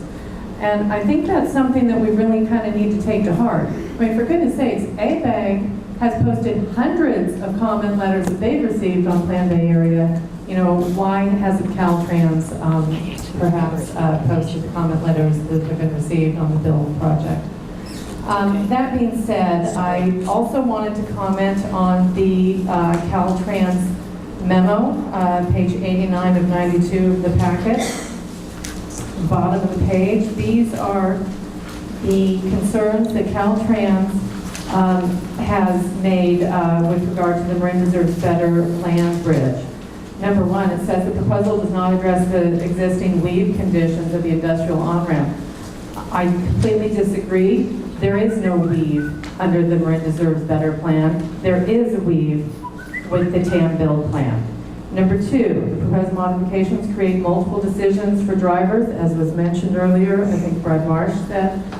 It's no different than it is today. Number three, to accommodate the proposed land bridge, there is strong potential that the existing bridge may need to be reconstructed. Well, potential, that's exactly the kind of thing we need them to look into.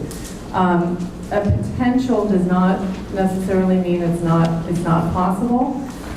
In fact, if you look at a close-up of a Google map view of the area, you will see that there are bent caps sticking out of the existing bridge. Okay, those were built that way to accommodate future widening. It's possible that the easternmost crossing could be shifted eastward to accommodate a ramp that doesn't necessarily come off of the curve, but maybe comes off where those two ramps diverge. Those are the kinds of things we need them to consider. And number four, this proposal has significant geometric issues. Okay. And then it talks about then merging with US 101 within the current ramp distance. Forgive me, I'm going to need to read that again. The proposal has significant geometric issues due to land bridge, high profile, merging with the Sir Francis Drive. Oh, this is, okay, so when it merges back onto the freeway, well, the thing is, the current on-ramp forms an auxiliary lane. It's its own fifth lane. So there is no immediate merge required into 101. You simply paint a solid white line, or maybe invest in some of those little plastic pylons. But these are some of the things that could alleviate these issues. So those are four issues of which I kind of pretty much explained that maybe we can be flexible about some of those. Okay, I'm coming to Dan, but I'll stop here on the way. The working group requested a technical analysis from engineers trained in the profession of designing freeways. We met closely and worked cooperatively with the owner on what they would find acceptable. We're reporting back to you from the technical experts and from the owner what they would find acceptable. I just want to keep repeating that this is what you asked for, and so we presented the results. Thank you for that. Any thoughts from you on some of the questions that have been raised? Hi, I'm Dan McElhenney. I first want to thank the Marin Deserves Better technical group that met with the Caltrans staff as well as the TAM staff and the TAM consultants. It was a good, solid 2.5 hours as scheduled to go through the technical issues. These four that are from the previous email, June 27th, as well as other quite a bit of details both northbound and southbound. Probably one of the best technical discussions in a long time. So that's a big plus to have that community input. And so I understand the concerns of the working group. And this item probably deserves more of a technical presentation than me trying to counterpoint each of these items. But the discussion with Marin Deserves Better and their input was much appreciated. Each of these items were looked at.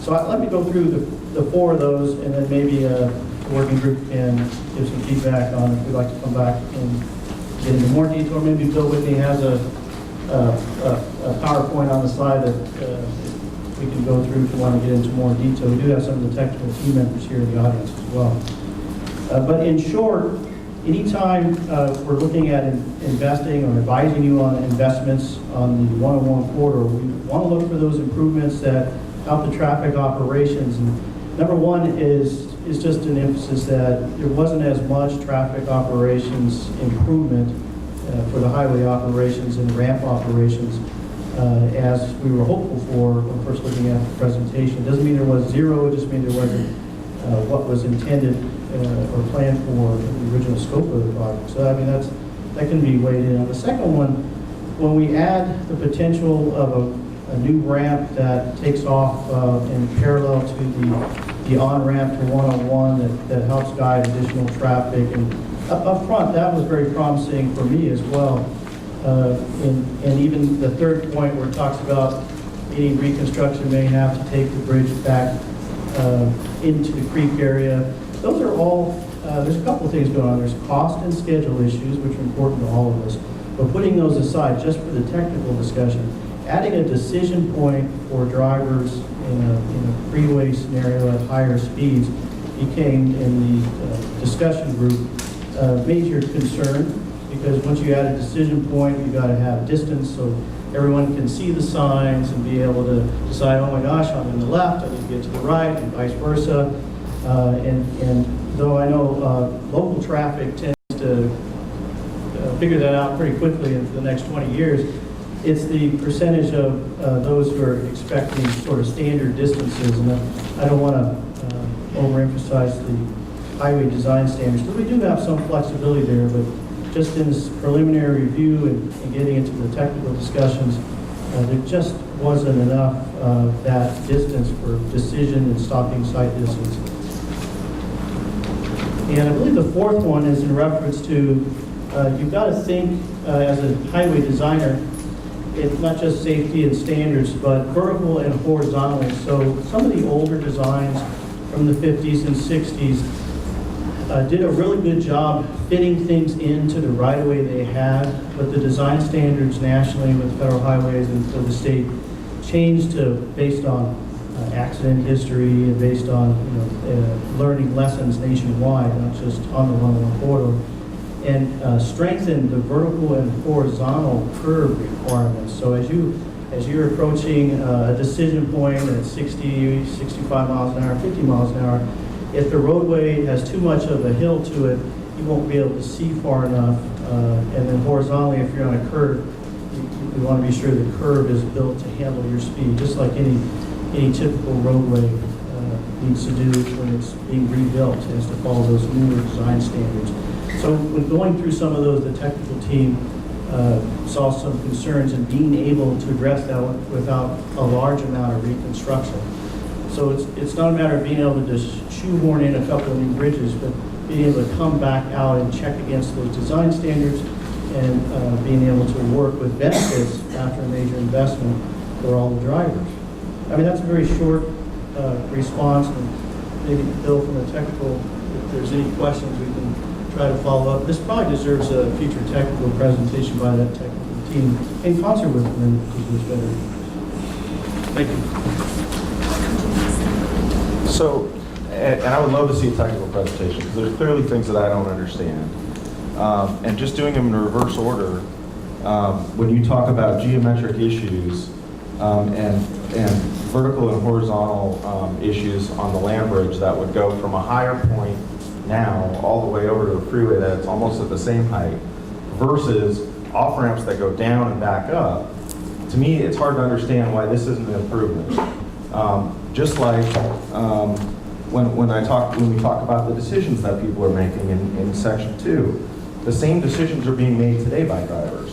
So it's hard for me to understand why this would be more complicated for anybody. And maybe I'm sure there's good answers. I just don't understand that. And I also, just with respect to the first issue, it says in that bullet 1 that this wasn't part of the project's purpose, and so I don't understand that, and I don't understand why the need list from the draft environmental document matters, at least for our inquiry here, for this working group. Thank you.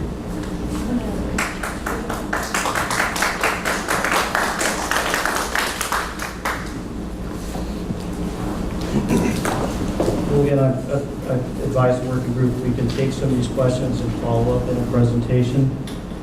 Just on point number 1, in regards to the environmental document, we're going to be talking about that here in a few minutes, but there are traffic studies that support the environmental process as well, and so the benefits of the project as proposed were to help address some of the weeding, is the way I read that, and so we need to follow up on that question in more detail.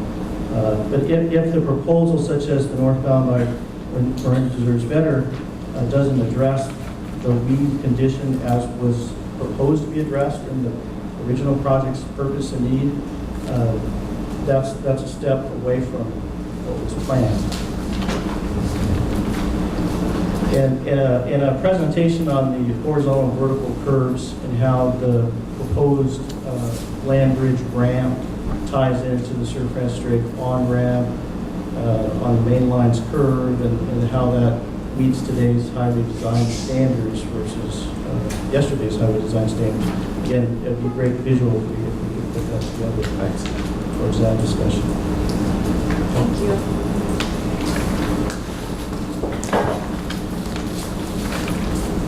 Thanks, Dan. I may have missed it, but did you speak to my biggest concern, or actually, I thought it was the most ingenious part of the proposal was the land bridge idea, but I was concerned about the feasibility, the engineering feasibility of constructing that for seismic reasons for wake, and I didn't hear you address that, and Diane brought up too, about the potential for needing to reconstruct the bridge. I mean, can you just speak to a little bit more to that?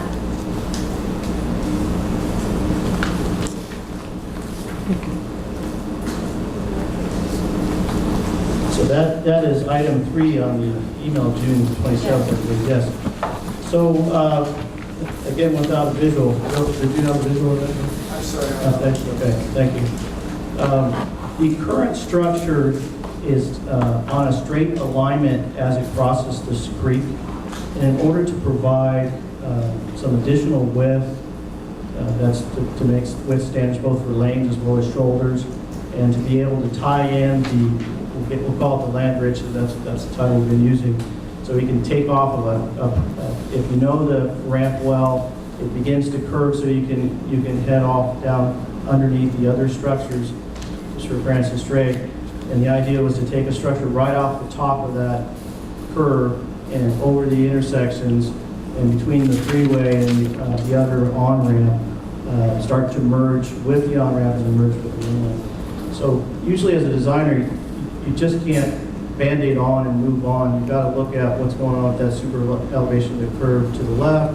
If you have enough lanes to take, which is now 2 lanes of traffic that are going to the left, you still want 2 lanes going left, typically, from an operational point. So now do I need 1 lane or 2 lanes to allow traffic that's coming from the on-ramp and merging from the main line, possibly?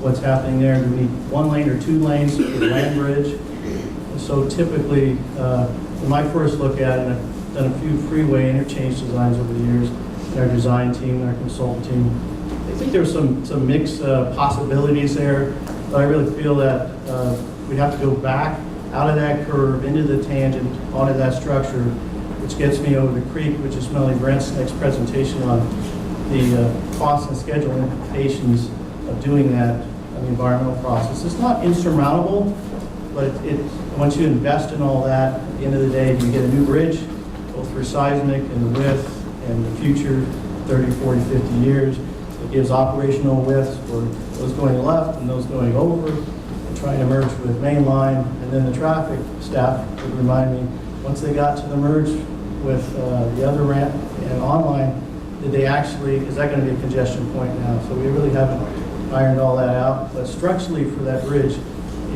it's a high probability of replacement. And it still may not give you, it will not give you the decision site distance needed, as you've just left a couple other ramp areas. You're suddenly upon a new ramp area that's at a higher point. And again, if you're doing 20 miles an hour, that's probably not so bad. But if you're doing highway speed, that's a decision factor that is a tough one to overcome. So again, without slides and graphics. Okay, I'll go to Mayor first and Mayor Phillips, and then we'll check in. Thank you for your explanation. That was actually very helpful, but I still differ with you on number 1. The weave condition, I believe the marine reserves better does eliminate that weave, and I'm wondering, Alice, if it would be okay to ask one of the spokespeople from Marine Reserves Better to explain that. Why don't we do that when we open the public comment to this? Thanks. Well, first of all, Dan, thanks for your expertise, which I was going to say none of us have. Speak for myself, I don't have, so I appreciate the input. I would be interested in your assessment after listing the 4 items under the northbound. When deserves better. This is sort of the big picture question. Does that eliminate consideration in your view northbound Ren deserves better? I'll take a minute.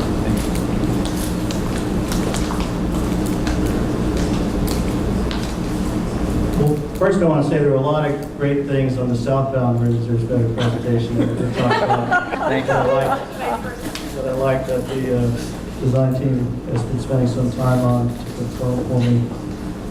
So I don't know if that's going to be talked about. But on the northbound, in that interchange area, I'd advise you not to proceed with that unless you want to really spend some more energy and time figuring out the entire geometrics. Again, I appreciate that Ren deserves better. I'd like to hire them as technical staff. Our technical team, the consultant technical team, it was a terrific discussion. But due to what's out there now, built at the older standards, we're just having a hard time fitting something in this short time.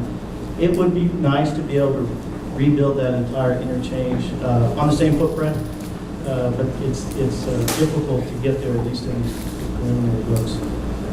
So I wouldn't give up on the northbound, but it definitely needs, as it is now, I wouldn't recommend moving forward with it. Thank you. So now, let me frame a question for all of you that I think is tied back to your goal in this agenda item, which is that many of you in these meetings have expressed concerns or reservations in the past about building a new structure over the creek here. And I know that the cities of Corte Madera and Larkspur, the city councils, have previously voted against that. So I think the question before you with regards to this element is, do you want to further study this? Do you think you would support the strong potential, it sounds like, of having to rebuild that structure and want to move that forward and expend the funds to study this further? I think that's the question for all of you at this juncture. And I'll answer that question, at least from my perspective, and just preface this by saying at the last meeting I had advocated that we continue to look at the Ren deserves better southbound as well as a northbound option, but I did express some concern about the feasibility of the land bridge. And from where I sit, I'm not a traffic engineer, I'm not an engineer at all. I have to rely on expertise and experts. Same time we get asked questions, and we don't just take what they say blindly. But based on the fact that we have Caltrans essentially saying in a very polite way that this is not a feasible option, that's what I'm hearing. The fact that we have a limited time just based on the calendar related to MTC, based on the fact that we have other possibilities that we're still looking at that, as far as I know, have significant improvements for congestion in the area, and can also lead to some improvements, I think, for bike and ped options. I would advocate not proceeding further to further study the northbound Ren deserves better. I think I would actually prefer that the money that was set aside by TAM we direct towards the bike ped options that were discussed and further study those. But I just think that we're going to be throwing good money after bad if we continue to study this option. And I do appreciate the time that Caltrans and TAM staff has spent with Ren deserves better, going through the different options and kind of discussing it. It looks like they were discussed very extensively, and it has not overcome kind of the major concerns that it sure sounds like are valid concerns by Caltrans. Thank you. I did to go ahead. Okay, now It seems to me that if we're not going to pursue the Marin deserves better northbound option, that leaves us only with the build plan option. And as far as I can tell, that does not have community support. So what are we going to do? It also seems to me that northbound is the biggest problem in this area. We all see the traffic backed up every single afternoon. Now, I will say, you know, I participated in the Marin Deserves Better group, and one thing we decided early on is that the northbound problem cannot be solved, and I use the word solved, in the Greenbrae corridor, because the problem isn't in the Greenbrae corridor. The problem is that too many cars are funneled down to too little roadway, and it's both eastbound on Sir Francis Drake getting to the bridge. You know, there's also quite a bit of traffic heading to Ross Valley also, but we all know that a huge portion of it is heading to the bridge. So what we can do is we can take steps to alleviate it. That's what Marin Deserves Better tried to do. An auxiliary lane starting at Tamalpais Drive, you know, was suggested by Marin Deserves Better, because, you know, oftentimes the slowdown on northbound starts at Tamalpais Drive. It doesn't start up by Warren necessarily. It starts at Tamalpais Drive because you've got all these people trying to get on the freeway to get home during the afternoon commute, and they go right into lane 4. So lane 4 has to slow down, which slows lane 3, and you guys know the rest. And Alice, you've even talked about how it gets backed up, you know, all the way past the Tiburon Boulevard exit and all the way sometimes to Richardson Bay. So we need to think really carefully about what we're going to do. We've got two options here. One, Caltrans says they would not recommend we pursue. The other one, many people in the community have said they don't support. So it kind of leaves us in a predicament. Thank you.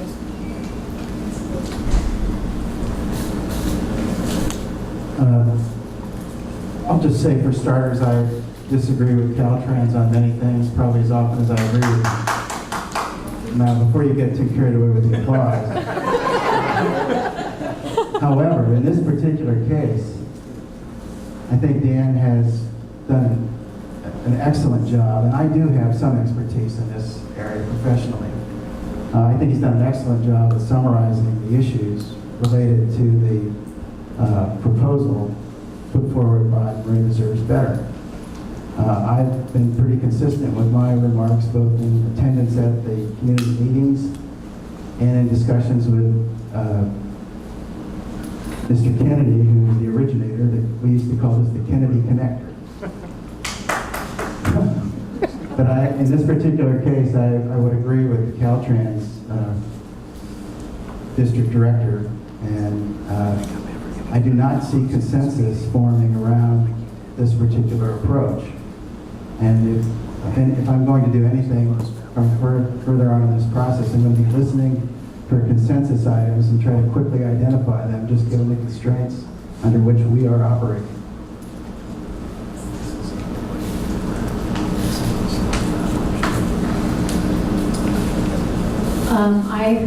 I'm not an engineer, but my dad was an engineer. Anyway, so he helped build the Davis Symphony Hall, Trans-America Building, the Trans-America Building. Anyway, but I concur with Councilmember Helmer, Mayor Helmer, and on the Marin Deserves Better northbound proposal.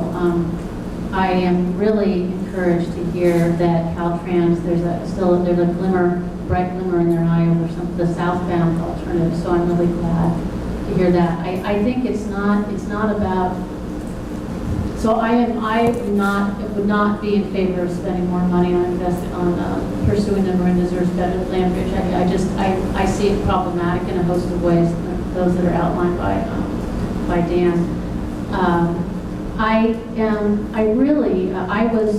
I don't remember if Tom relayed this at the last meeting.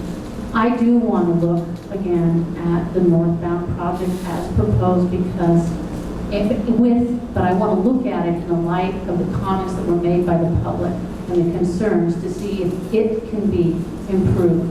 Because it did resolve problems, it did take care of the weave, it separated traffic, it does present real improvements for Sir Francis Drake. I would like to have it represented. I would like to revisit what the public's concerns were about it, see if they can be addressed. I think it's important that we don't take it off the table. Just because it was the TAM project as proposed doesn't mean it doesn't have some value, and there isn't some value in the working group looking at it again. It's my recollection, having followed this project for the last 8 years at some level, that the northbound actually had consensus that the Larkspur and Corps Madera councils actually voted to move forward with it. I want to say in like 2009. It was not, it did, certainly there were objections to it at the public level, but not nearly the same kinds of objections at the same level as with the southbound. I want to keep it on the table. I want to understand, and I want the public to have another look at it to see what it was, what the benefits were, how it addresses the problems, and if indeed we want to keep it on the table and move forward with it at some level. And I don't want to throw it out just because it was the TAM project. I think we need to look at making improvements that we can get behind. And maybe we can't get behind this one, but I'm not going to throw it out just because it was the TAM project. Okay, I think it was our very first meeting of the working group, and Alice, you made a comment that there was no single solution to this, and you were sure right on that.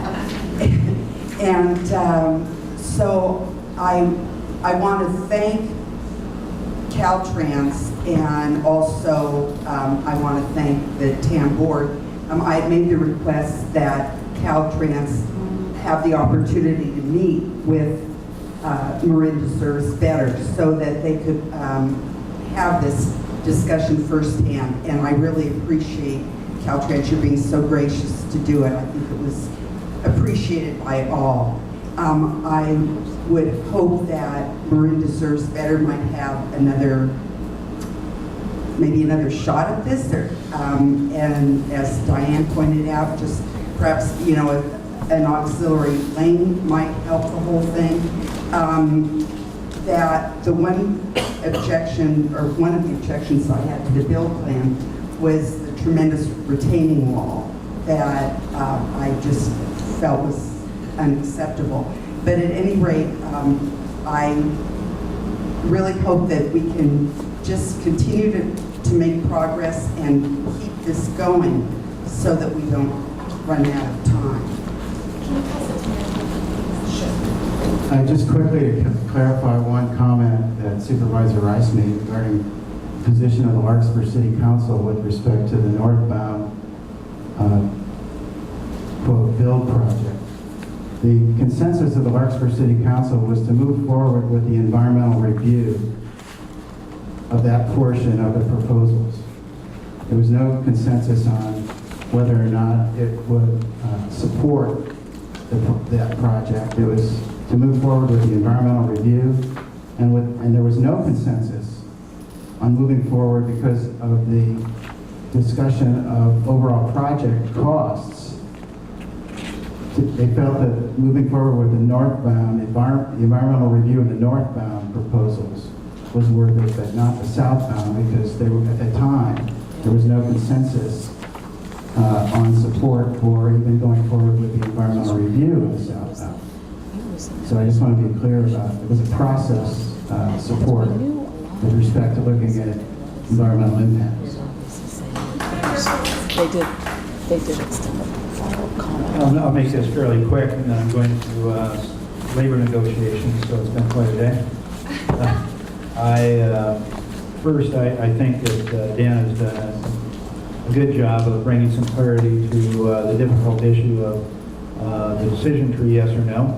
I think that he is the one, and maybe there are others, and I don't mean to be offensive, but sitting around the table, the one expert that we have that find his comments credible and quite frankly reasonable to someone that is not trained in this particular area such as myself.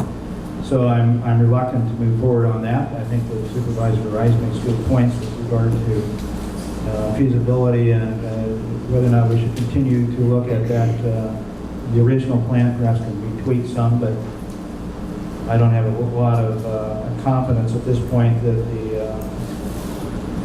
the alternative northbound that has been prepared by Wind Deserves Better can accommodate the poor concerns as expressed. So professionally, I accept your opinion and rely upon this. With regard to southbound, I think we certainly have made progress there, and I think that's a good thing. I still want to know how, just leave this as a question. If in fact the bike path that we talked about earlier is not compatible with the southbound, I'm uncertain as to where that leaves us.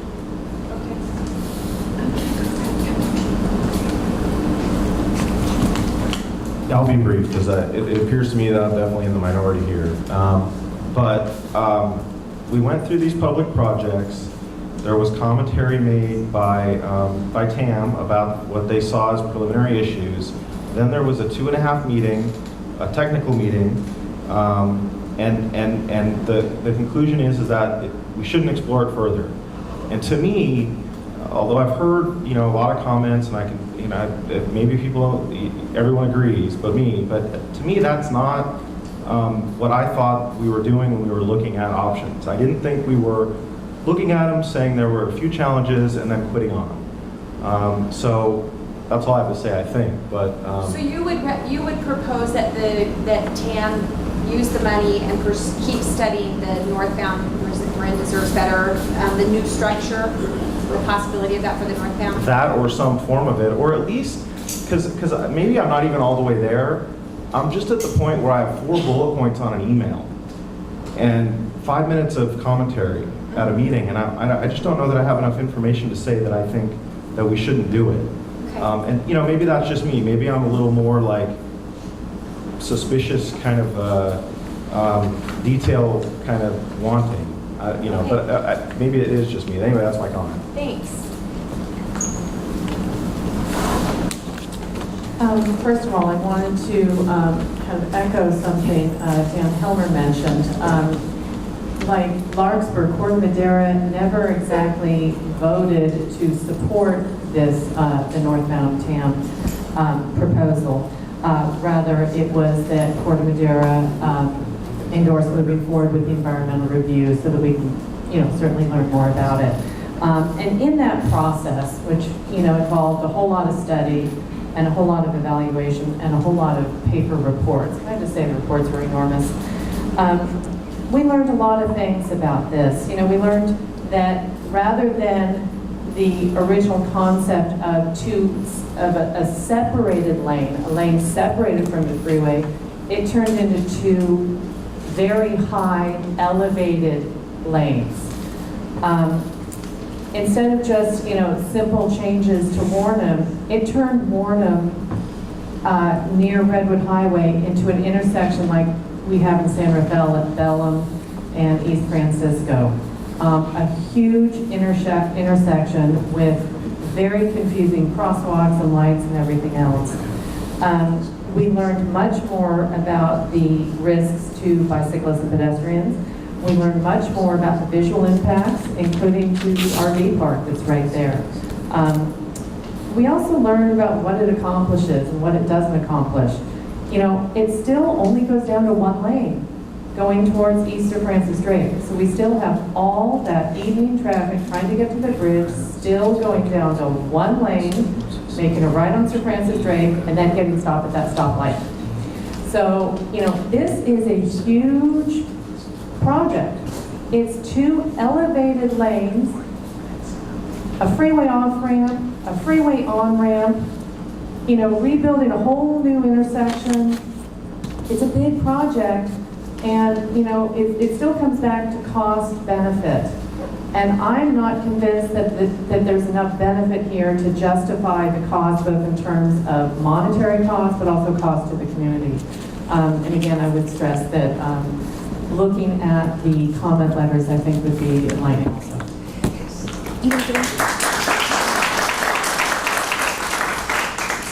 And just one, this is maybe the danger of having another lawyer on the panel. I went in, because I was interested in, because I represent the Ross Valley, so I don't know a lot of the history. I didn't know as much with Corte Madera and Larkspur. And I went on the websites and got some of the resolutions related to this. In fact, Corte Madera adopted resolution number 3618, as Supervisor Rice mentioned. It was in 2009. And it says specifically in that resolution, whereas the Town Council of the Town of Corte Madera supports northbound option E rather than the northbound option D, and recommends that it be considered as the first phase of the project. And that was, Councilwoman First was not on the council at the time, but Councilwoman Condon was. And then Larkspur, I see a letter from your planning director which says, and it was around the time you guys... What I tried to allude to in my comments just a minute ago is that what was represented early on as option E really morphed over time. It morphed from a lane separated from the freeway, and you can kind of envision those little Jersey barriers or maybe a small median or even a solid white line. But in the diagrams it literally said separated from the freeway. It morphed from that into these massive elevated structures. So back when both towns endorsed, 2009, those illustrations still said lanes separated from the freeway. And if you go back and look at the minutes, because I'm not an attorney, but I'm kind of an information nerd. I read the minutes, and it was conveyed to the Corte Madera Town Council that option E was the preferred option because it worked better with southbound option C. So it was the project team that took option D, the separated bridge over the corridor, upon which Marin Reserve better based their design. D was taken off the table because evidently it didn't work as well with southbound option C. Well, we all know that southbound option C, the southbound massive flyover, that's off the table. So that is why Marin Reserve better brought option D kind of back, because with C gone, there's no reason to start looking at D again. So, Mayor, first, before I leave you and I come to you, can you just respond? The proposal is to whether or not to consider with particular emphasis on the new structure. Do you, and 4 of the members don't support additional study and using the money for that. Do you have an opinion about that? Well, look, I don't want to waste money on something that's definitely a no-go, but I do have concerns that 4 bullet points, of which one I completely disagree, 1.5 of which I completely disagree with. I don't think that gives us sufficient information to really be able to make an educated decision. Okay. That being said, I respect Mr. McElhenney's, expertise and his team's expertise, but I think we need something more than a comment that there's strong potential that it won't work. So you would like more study, that sounds like. I would, as frugally as possible. And I also would, again, caution the working group that there are some serious concerns with northbound E, and it was not what was presented in 2009. It morphed over time. Thanks. And since you weren't here last time, I think what the members have tried to convey, that what they're proposing and what they put forward from last time was to modify the existing proposed project and address some of the concerns. Right. Just for clarification. But we still haven't discussed all the concerns because we haven't read those. Okay.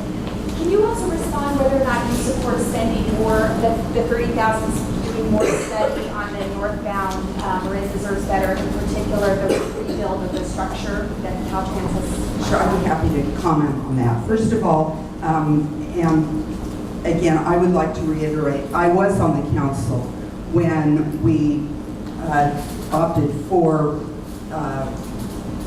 E as a preferred alternative, but nowhere believe me, there was never any representation of the way it has been presented today. And so at any rate, in fact, we were all appalled when we saw what came from TAM. Between the flyover going south and the huge retaining wall going north, it was a total shock and nothing what we expected. Insofar as allocating more money to look at the build northbound, I would like to ask any representatives that might be here today from Marin Deserves Better if they might have some options that they might want to propose after having met with Caltrans. Can I put you on the spot a little bit, though? Sure. The existing proposal that Marin Deserves Better, which is to look at the land bridge feasibility, which Caltrans has said that they think will have to rebuild the structure. Do you support the proposal to not spend any more funding to study that element? I just want to understand where you're at. Can you speak to that? I think my feeling is that if it's going to be a true enhancement to the overall project, to go ahead with it. If it's not, if it serves no purpose to either, biped circulation or improving the congestion thing, then it's not necessary. But if it's an asset and it's not going to completely eat up the funds, I'd say why not? It was $30,000 that was allocated at your disposal to further study that. Yeah, and I can see doing it. I mean, I think that it could serve the purpose. Okay, go ahead and talk, because I think we need to go to the motion process because you don't have agreement on the 30,000. Can we hear from the room? You have to go? Okay, I think we should close this section because Mayor Phillips has to go. I just want to say I heard nothing inconsistent with respect to Councilmember McInerney's comments and what I said earlier. I have you on that you are on the same page as the proposal that. With respect to this is respect to the history of the Larkspur City Council's positions and resolutions. Sorry, I misunderstood. Okay. I think we absolutely must hear from Marin Deserves Better before we take a vote. Okay. We're going to lose some of our membership and won't be able to take a vote. We were thinking that there'd be another public comment after the discussion of the environmental review presentation. If something comes up where we have to revisit whatever we're going to make a motion on now, we can do that. It only does that? Wait, I'm sorry, I was hearing about that Caltrans can only do the environmental presentation today, and so if you want that, we have to get to that. And so I'm sorry, I missed. And so there was a suggestion that Marin Deserve Better respond to this discussion. I was suggesting, since we're about to lose some of our membership, that we go ahead and take the vote on whether we want to expend more funds on studying, and if in the environmental discussion, which will be followed by a public presentation, there's a change, we can revisit. Okay. I think that's what you need to do because you're going to lose members and to move forward. And so the proposal, as I understand it, would be that the group not spend more money on studying the northbound Marin Deserves Better, in particular the new structure for the bridge. And that would be the proposal, as I understand it. And continue working with the northbound environmental document proposed project and making modifications to that. I would like to ask if there's... They already approved that. I would We like already to ask approved if that. there's any other member of the working group that would like to hear from Marin Deserves Better before we vote on whether we're going to allocate the $30,000 for further study of the Marin Deserves Better northbound. Knowing that we can revisit it. I mean, quite frankly, I would like to, but this meeting was concluded at 6 o'clock. I've got a labor issue at 6:30, so I'm going to be leaving. I know, I'm sorry. I think we should table this to another meeting. I don't see any other option. because I asked for, I'm sorry, I asked for, I was hoping to get answers to some of the bullet points, because my whole thing is that I'm not sure that we have enough information to make that decision. And so, I don't know, that would be, so, I don't know, if there's a motion, that would be mine, and it can fail if it must, but. There's a motion on the table. There's a motion on the table. Discussing that report, I think we could have already heard from Maria. I understand. All right. We're doing the best we can. So there's a motion on the table. Why don't we take a vote on the motion on the table? Can you And I clarify have a the motion? second on it. What is the motion? And we, it's, so, yeah. you phrased it. Oh, the motion on the table is that your Is- motion? Yes. Which is to curtail, not expend more funds on the Marin Deserves Better northbound option and looking at the new structure for what's the land, I'm sorry, I can't remember. The land. Can I restate? Why don't you do Why it? don't you Now, make it? what I had proposed Was rather than spend the $30,000 that TAM allocated on the further study of the Marin Deserves Better northbound option, that money be allocated to further study the bike ped options that were laid out before. I'll second the motion. Okay, so the 30,000, rather than going to the additional northbound, it goes to the bike ped options? Yes. Okay.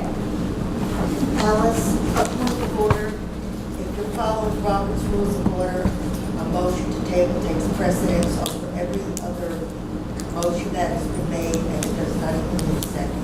So that should be voted. All right, we have a motion to table, and do we have a second? Second. All in favor of tabling the motion that Tom McInerney just made? Yes. Yes. Can we just raise your hand so we can count? So this is to table the decision that Tom's proposal. 1, 2, 3, 4. So that passed. Okay. That passed. So we take. So the second motion is off the table. So are we moving now to the next So agenda we'll move item? to I think we should move to the Caltrans presentation and then have the public comment at the end is what I'd probably recommend. Just a point of question from staff. So what is the outcome of the 30,000? That it's still sitting.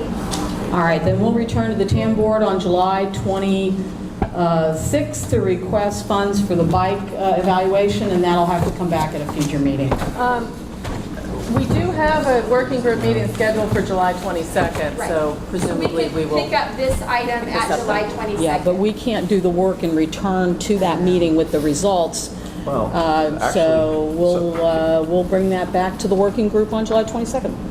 Can we just make another motion to use the money that is not being used currently in the meantime on the bike ped options? I mean, to me, it was always an unnatural if and or. So why can't we have a motion to use the money on the bike ped exploration now and revisit whether to ask TAM next meeting for money to study the northbound option? I'll second that motion.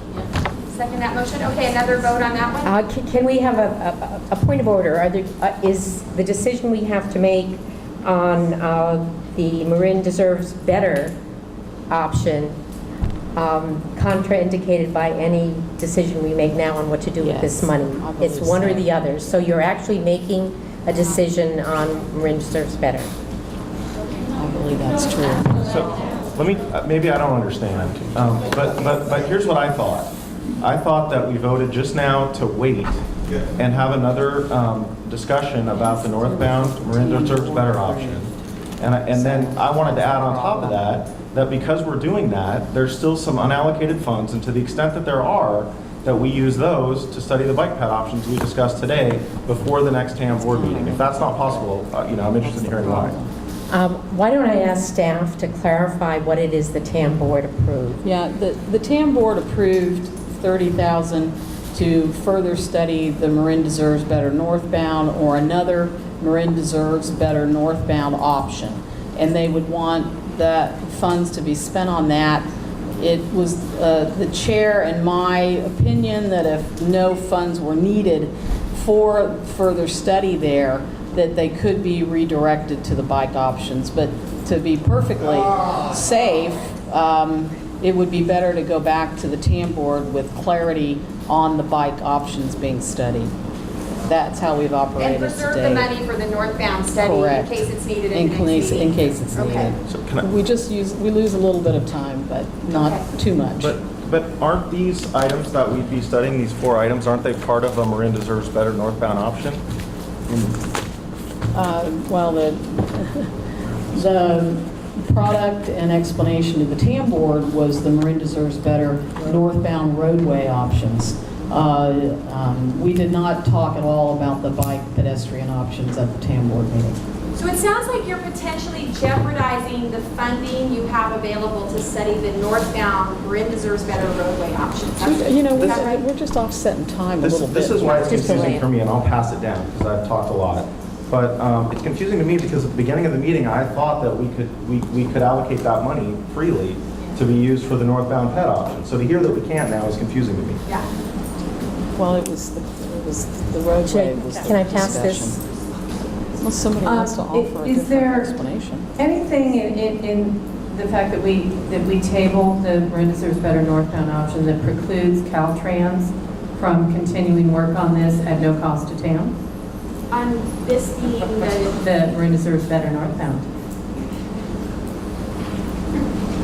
I'm looking at Well, TAM. I mean, Caltrans recommended not pursuing it. I'd have to turn to them and say, do you want to start studying it? I'm not real sure what they could do. You know, I have another question, which is, how could Tom's motion have reallocated that $30,000 if the TAM board has to do it? So I still don't understand how we're like, we can. I don't understand any of that. Well, I mean, look, the TAM board approved it for a specific purpose, to look at the Marin Deserves Better northbound roadway alternative land bridge, structural feasibility, geometrics, etc. We were taking a chance that if that was not being pursued any further, which was the original motion which was tabled, that we could probably safely redirect those dollars to the bike ped. But now that you think that some of those funds might be needed for the Marin Deserves Better option, we could come back on the bike ped. We're just offsetting time a couple of weeks. Can I speak as the TAM commissioner who made that motion? Can I just come back? Can we, This is not Caltrans, can I come back on the Caltrans question? Did you want to respond to the Caltrans question on the working more? Caltrans' O's bill will help out. Bravo. Well, there you go. Then you can do the further study, Dan. Good job. So it's the extent of what we're being asked to do. I mean, if we, in our meeting with Marin Deserves Better, we did commit along with the technical team to have a follow-up session, particularly in discussion of the southbound. So between now and that session, maybe the next working group meeting, I've got some excellent supporting staff. The ones here is Don's here, our designer. So we won't give up on it. We don't have a lot of staff committed to it, but so we'll talk with TAM staff to see what else can be done to clarify the technical concerns and make sure we're in sync with Marin Deserves Better's proposal. So I know you want to speak, but I'm going to ask you, I understand you're a commissioner. I think that you don't have an agreement here. There's concern around reallocating the money because you may still want the money for that. I'm also concerned at 625 and that there's been a lot of interest in hearing from Caltrans on the environmental document. So I think we should go to Caltrans because if they don't speak today, you don't get the information for quite a while because they're not available. So since that's been prominent in your thinking and helps inform your idea of what recommendation you move forward, Mr. McEnany has told me that it only takes a few minutes to go through this. It's not very lengthy. And so I'd like us to go and so you get this information and then we'll just have to pick up at the next meeting on the discussion around the northbound Marin Deserves Better and the study of the bike ped. We'll have to take that to the board. So thank you all for your patience. I know it's frustrating to be in a room and not be able to speak, but I'm going to go to Caltrans. Thank you, everyone. Again, I'm Dan McElhaney, Chief Deputy District Director for Caltrans in the Bay Area. And with us this evening is Melanie Brent. Melanie is my Deputy District Director for Environmental Planning and engineering. And just give me a minute or two for introductions. This is very timely to talk about the environmental process to date, the environmental process moving ahead, because community input, public input is essential to the process. And we have a great thank you to the working group and all their energy, and we're glad to be support to that. And it's important because we need to be flexible moving ahead in our work on the environmental document, particularly if there's scope adjustments, and advising the working group on how that might affect the cost and schedule for the environmental process, the environmental document type, or if there's phasing discussions on northbound, southbound alternatives, how the environmental process can actually help us all get a chance to move ahead with this scope that makes sense and help those who are making the final decisions on scope and funding and so forth. So with that, I'll ask Melanie to take the microphone and go through the environmental process to date and the environmental process ahead, and then we can answer any questions for the working group. Thank you, Dan. I'd just like to go briefly through the environmental process to date and where the environmental process can go forward from here. I think, as you all know, that the environmental process started about 3 years ago with a formal scoping effort in September of 2009. And from there, we went ahead and prepared technical studies for the alternative study, and we produced an initial study environmental assessment that was released to the public in January of 2013. We are currently reviewing all of the public comment letters that were received, and at this point, we're in the process of absorbing all of the public input we're getting right now. So just to clarify a couple of points, Caltrans is the lead agency for both the state and federal environmental process, which means we are responsible for complying with all of the state and federal environmental laws and regulations. As the lead agency, it is our responsibility to determine the appropriate level of environmental document.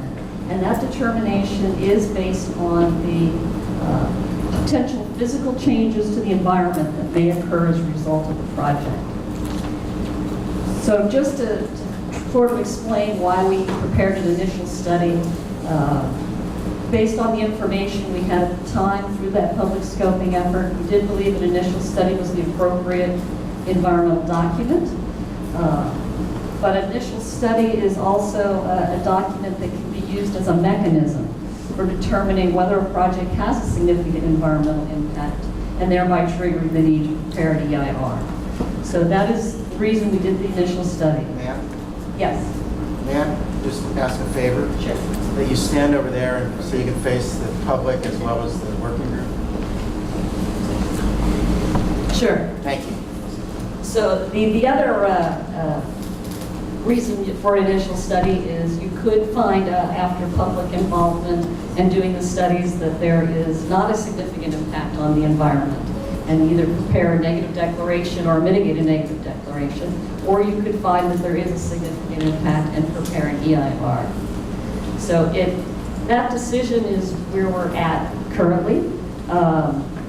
We have received a fair amount of public input to date, and the decision is made in light of the record as a whole. So it is important to consider the public input. And one of the things, of course, Caltrans has learned as a result of this public input is that there's a fair amount of community sensitivity to the visual impacts from some of the vertical elements that are proposed as part of this project. So we've heard you, and we are considering those impacts and their impact on the environment. At this point, I would say we're paused in the environmental process, and we are waiting for the outcome of this working group's input. We do believe that the public input process is an important part of the process, and like I said, the decision is made based on the record as a whole, including this public input process. So where we go from here, as the lead agency, we can make a decision based on the current environmental document and we can determine that we can choose the no-build alternative. We can choose to downscope the project. So in favor of it. We can choose to downscope the project, so we can't consider, eliminating or reducing the significant, potentially significant visual impacts, and come up with a project that is something reduced from the original proposal. And we could, in fact, then finalize that current environmental document based on a reduced or downsized project. Or we could study new or revised alternatives, such as the ones being developed here as part of the working group. It's important to note that any new alternatives have to be disclosed to the public. The environmental process is a public disclosure process, and so it would require recirculating either the original initial study or an EIR so that the public would have an opportunity to look at any new proposed alternatives. Anytime you have new or increased environmental impacts is another reason that we have to go back out to the public and vet those impacts so that we can receive a public comment on them.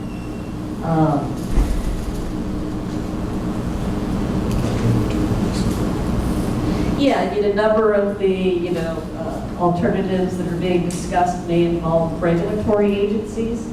So, for instance, we would have to go back and consult with U.S. Fish and Wildlife Service or California Fish and Wildlife Service on any new impacts to the natural environment. And then, of course, any additional permits. BCDC is also a concern in this area. They do have jurisdiction at Corte Madera Creek, so that would be another agency that would be part of that consultation process. So there are a number of factors to consider, but it's not, we don't necessarily have to start from scratch. We can use the existing technical studies that have been prepared and we can add on to them or revise them. And we can go from there. Should we open it up to working group questions? Sure. Any questions on the environmental review? You can sit there on turtles. Hi, thank you for coming to speak to us today about this. You said that we are currently reviewing all the public comments received. So I have two questions for you regarding that. Number one, would it be possible to post all those public comments on the internet so that we can all see them? And then second of all, I'm wondering if you could comment on the process of responding to those comments, if the responses are currently being written. In the past, I was led to believe that the Transportation Authority of Marin staff would be, and consultants would be writing the responses. So I'm wondering if you could address that and kind of give us an idea of what those responses would look like.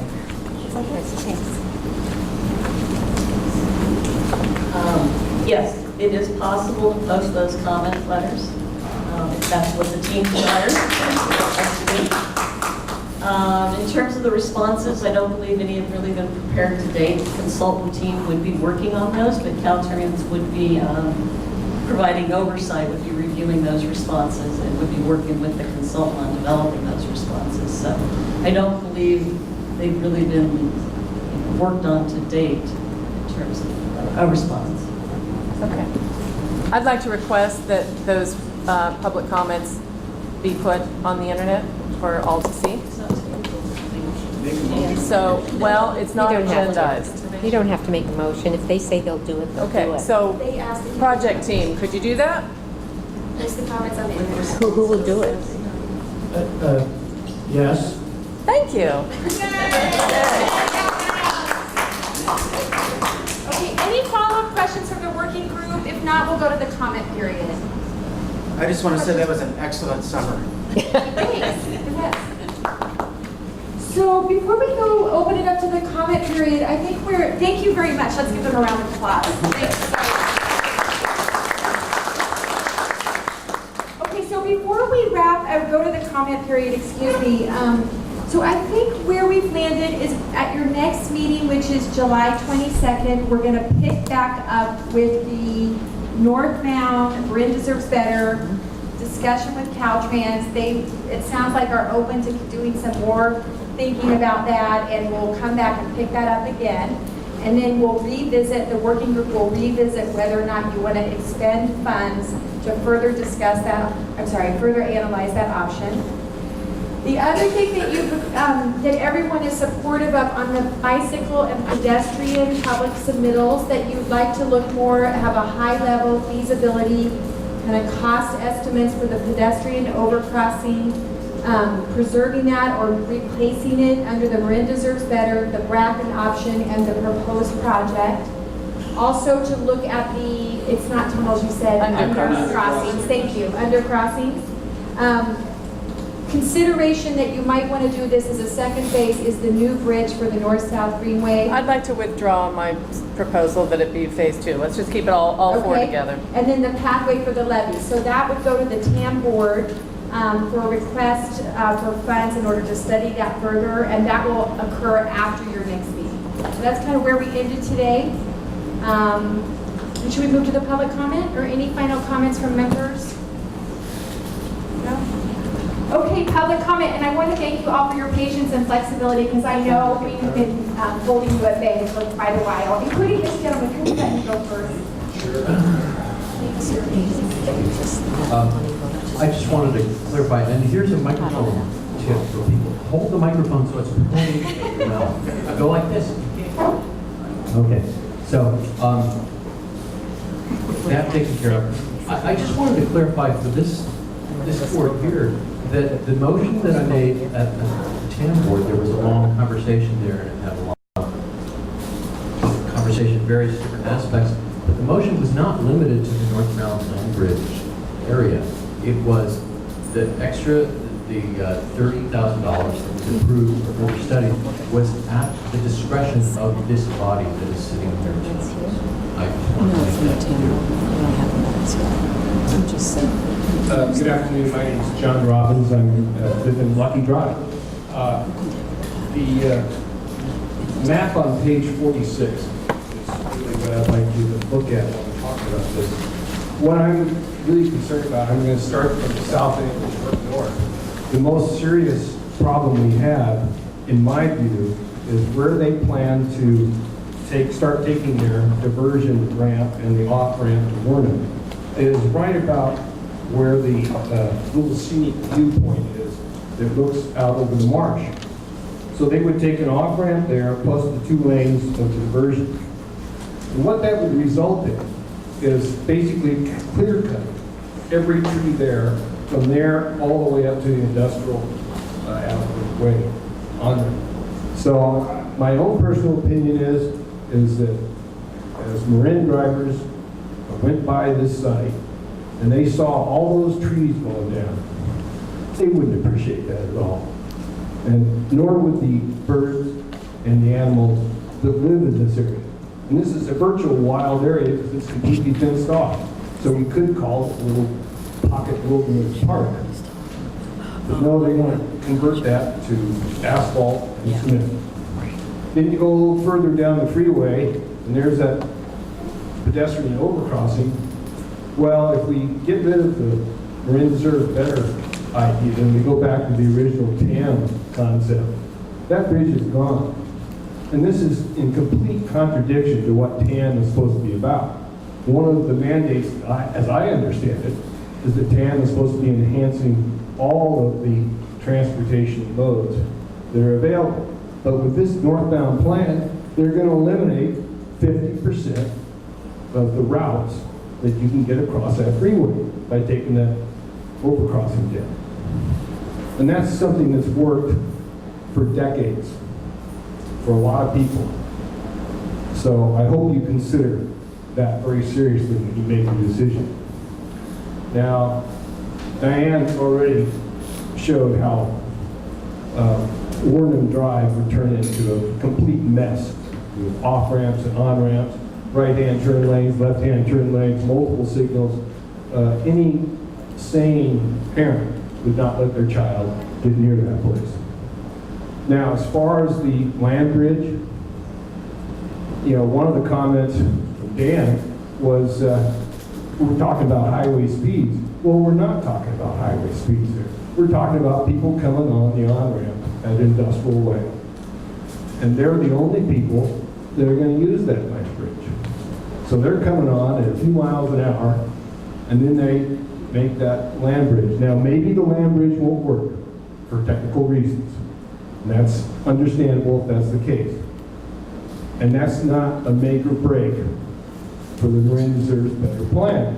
Because really all you have to do is widen the ramp that's going down to Sir Francis Drake, put the bicycle path over on the bed caps, widen those two substandard lanes, which are now only 10 feet wide each.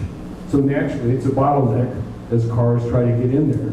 But if you widen them to the normal 12-foot length, or 12-foot width, then there's going to be plenty of room going down that ramp. So even if we don't get the land bridge, it will enhance that area considerably. Now, you know, what's planned by TAM is this massive diversion road, but it does no good. It doesn't go anywhere because, again, as has been mentioned before, Sir Francis Drake is already at capacity, and there's nothing that can be done to increase that capacity. So all they're doing is creating a very expensive parking lot over a dead zone that they've created. Okay. Steve Cardellini. Marin Deserves Better strongly opposes the TAM build plan in the north direction, and I want to get into that. I need to ask you first, do you allow prospective speakers to give their 3 minutes to other speakers? And not this late in the meeting. Okay. Then what I'll do is I'll summarize each of these paragraphs. I have a written copy for each of you. Hopefully I'll whet your appetite and you'll go through the details. Okay, the first point I want to make is that there are a lot of groups of drivers that are affected by the backup from the bridge traffic on the freeway. Of course, there's the people trying to go north on 101. But also, there's everybody that's trying to get anywhere on Sir Francis Drake. The 2 lanes and just the north build plan in general only serves the people going north on 101. It does little or nothing for anybody else going down Sir Francis Drake because, as John just said, the backup is on Sir Francis Drake. Okay, now let's look at the 2 queuing lanes that are proposed in TAM's build plan. These lanes are 6/10 of a mile long, and you have 2 of them. That's a total of 1.2 miles. At its worst, the traffic backs up in 1 lane all the way far south of Tamalpais. The distance from the Tamalpais on-ramp to Sir Francis Drake East is 1.4 miles. So we have 1.5, 1.6, sometimes 1.7 miles of cars. You will not fit them in 2 6/10 mile long lanes. That means the people in the left queue lane will be backed up into the 4th lane of the freeway and will have the exact same blockage that we have now. Okay, and then let's take another look at these lanes because it seems like a good idea. You've got 2 lanes, you get off the freeway in these lanes and they take you directly to Sir Francis Drake East. Except when you look at those lanes, neither one of the queue lanes actually goes to Sir Francis Drake East. The left queue lane goes to Sir Francis Drake West only, and the right one goes to either Sir Francis Drake West or 101 North.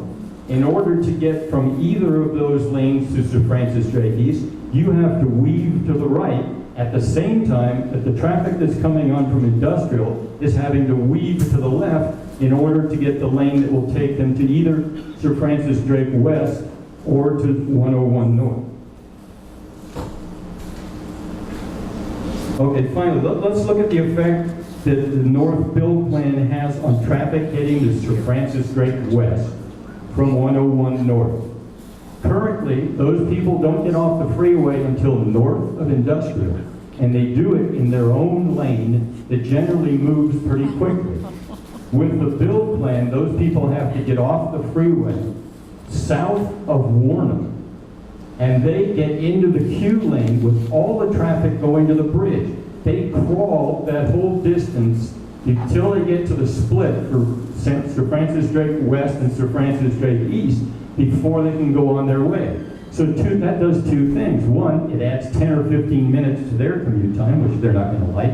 And the other thing it does is it adds cars to that lane of cars that's backing up onto the freeway.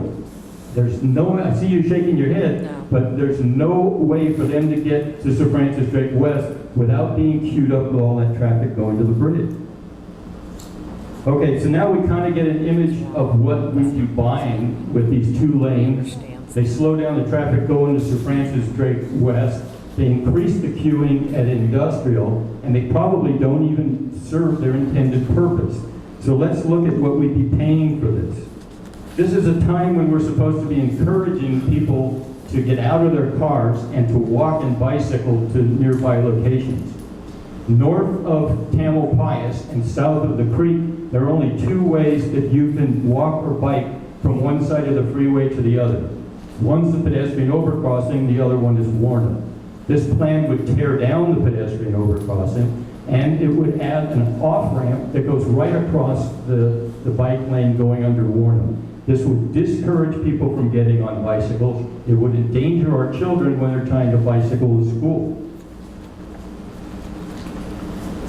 Okay, we've been trying to encourage TAM, as people have been for many years, to reroute this bridge traffic to a direct connection where the 2 freeways meet. And we were told that was a bad idea because that traffic is already backed up to 101 in the evening, and that bringing the northbound traffic there would just make things worse. That section of 580 is easily wide enough to stripe it for 3 lanes. You would add a lane that's 1.8 miles long. You could put all the traffic that's backed up on the freeway in the Greenbrae corridor in there and still have a little room left over to make things better for the existing traffic, not worse. Now, we've been told it would take 8 years to finish connecting those freeways up there. When Marin Deserves Better first got formed and we started studying the area and the potential for reducing congestion on Sir Francis Drake, we discovered in the first week that that's not possible. Unless you want to double-deck Sir Francis Drake and model it after the old Embarcadero Freeway in San Francisco, there isn't any way to do it. You've got to take those cars up to the north. Now, I believe that this project has been in study for 8 years. If somebody in that group had realized in the first week, the way we did, that it wasn't possible to do anything in the corridor and moved it to the north, sometime this year, we would have been seeing the completion of the connection between 101 and 580. And I don't want us to be saying the same thing 8 years from now. That needs to be done. Thank you. I think staff would appreciate a chance to have a chat with you and clarify some of the points you made. Thank you. Not now, later. All right, folks, it's really getting late. I'm going to ask you to try to keep to 3 minutes. You can spend $30,000 on bike path infrastructure. The better the infrastructure, the more people are going to walk and cycle. That takes traffic off the roadway. It's the high honor principle of the land by the bicyclists and pedestrians, and thereby the roadways are improved. So bike path expenditures are roadway related, and I think it's a logical fallacy to try to separate the two. Thank you. David Schoenberg, Transdev. We saw tonight a perfect example of what I believe to be probably the biggest problem in this process. When Councilmember First said, well, if we can't do the build project and we can't do Marin Does Better, or knows better, or deserves better, what can we do? This is called the tyranny of the present. What that means is that you're not considering options outside of the box. And toward that end, I just want to call your attention to the fact that we propose a temporary test to look at the possibility of closing off the on-ramp at Industrial Way. That's what's causing all the problems. There's an assumption here that because there's an on-ramp there has to be an on-ramp there in the future. Quite frankly, that's an assumption without any foundation other than habit. And so, again, when you find yourself without solutions, that means you need to question your fundamental assumptions, because there's something missing in your conception. I also want to call your attention to the consequence of the decision that was made when you didn't adopt the draft charter, but you accepted it as a living document. And in that acceptance, under the purpose statement, you refused my suggestion that you consider reduced greenhouse gas emissions.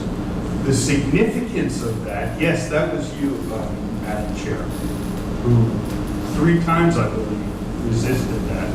The problem is, assuming you eventually come up with project alternatives that you want to study, you're going to find yourself in a situation where there are impacts caused by increasing capacity that increase greenhouse gas emissions that cannot be mitigated.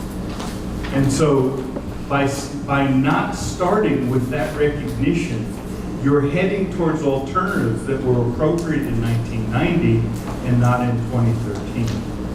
Toward that end, I suggest you think about what can we do to reduce cars on the highway rather than increasing capacity. And that's why Transdev put forward a series of transit-oriented proposals. Thanks. No, we haven't really announced that. I've seen it. Hi, my name is Pat Ravazio. I live at 427 Oakdale Avenue in Corte Madera. My hair has been catching fire many times on this project, but this is my first time speaking, mainly because my husband's very involved and doesn't like me showing up much, but he's not here, so there it goes. What happens between us stays between us, okay? Bravo. What I'd like to say is that for all those involved in this project, surely the first goal is to do no harm, and that is not what we see happening here. I think this was a well-intended project, but now, setting aside even the vast expenditures that you're looking to allocate, TAM, I believe, is on the path to doing more harm than good. A full environmental review is essential if this project is going to be something we can look back on in 20 years, when I'm hoping to still be around, and say that was a really great project. Environmental concerns mandate a serious consideration of not just visual, but all of the sound issues involved with this project, and not just for the human beings, but also for wildlife. Ever since the Greenbrae sound walls were built about 10 or 12 years ago, there are many, many more decibels bouncing every hour of every day into Corte Madera and onto all of the homes in Chapman Park, throughout Madera Gardens. It has gotten noisier and noisier, and more concrete will only make it worse. A full sound impact analysis is necessary before anything goes forward.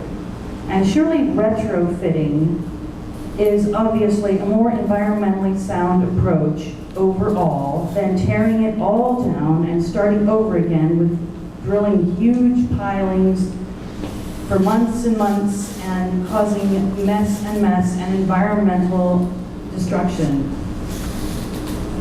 Actually creating an improvement is what this should all be about, so that gets to bicycles and pedestrians and everything else that people are saying would help to get people out of their cars.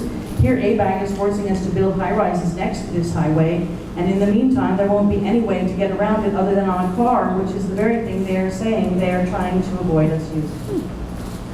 So I want to thank the Caltrans rep. Where is she? You are great. I can tell you have honest eyes. You are going to try to find a consensus here, and I really appreciate her openness to our community's concerns.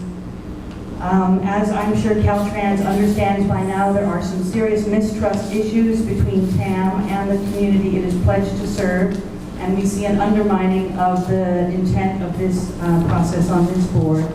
Even if we lose the money to do this work, I think we should take the time to do it right. Money comes and goes. Once you mess up the environment, there is no going back. Also, I talked to some attorneys who are willing to get involved in this if necessary, and they say it's clearly in the U.S. Constitution that local land issues rest with the local entity. So if this did go to the courts, the people would win. So please stop trying to waste everyone's time putting this monstrosity here in Central Marin and start working honestly to reach a consensus plan. And I guess that's it. My final recommendation is that Caltrans dismiss TAM temporarily from this project while a reasonable alternative is developed with the very capable representatives of Marin Deserve Better. And then Marin Deserves Better and Caltrans come up with a plan and we'll come present it to TAM. Maybe that would work.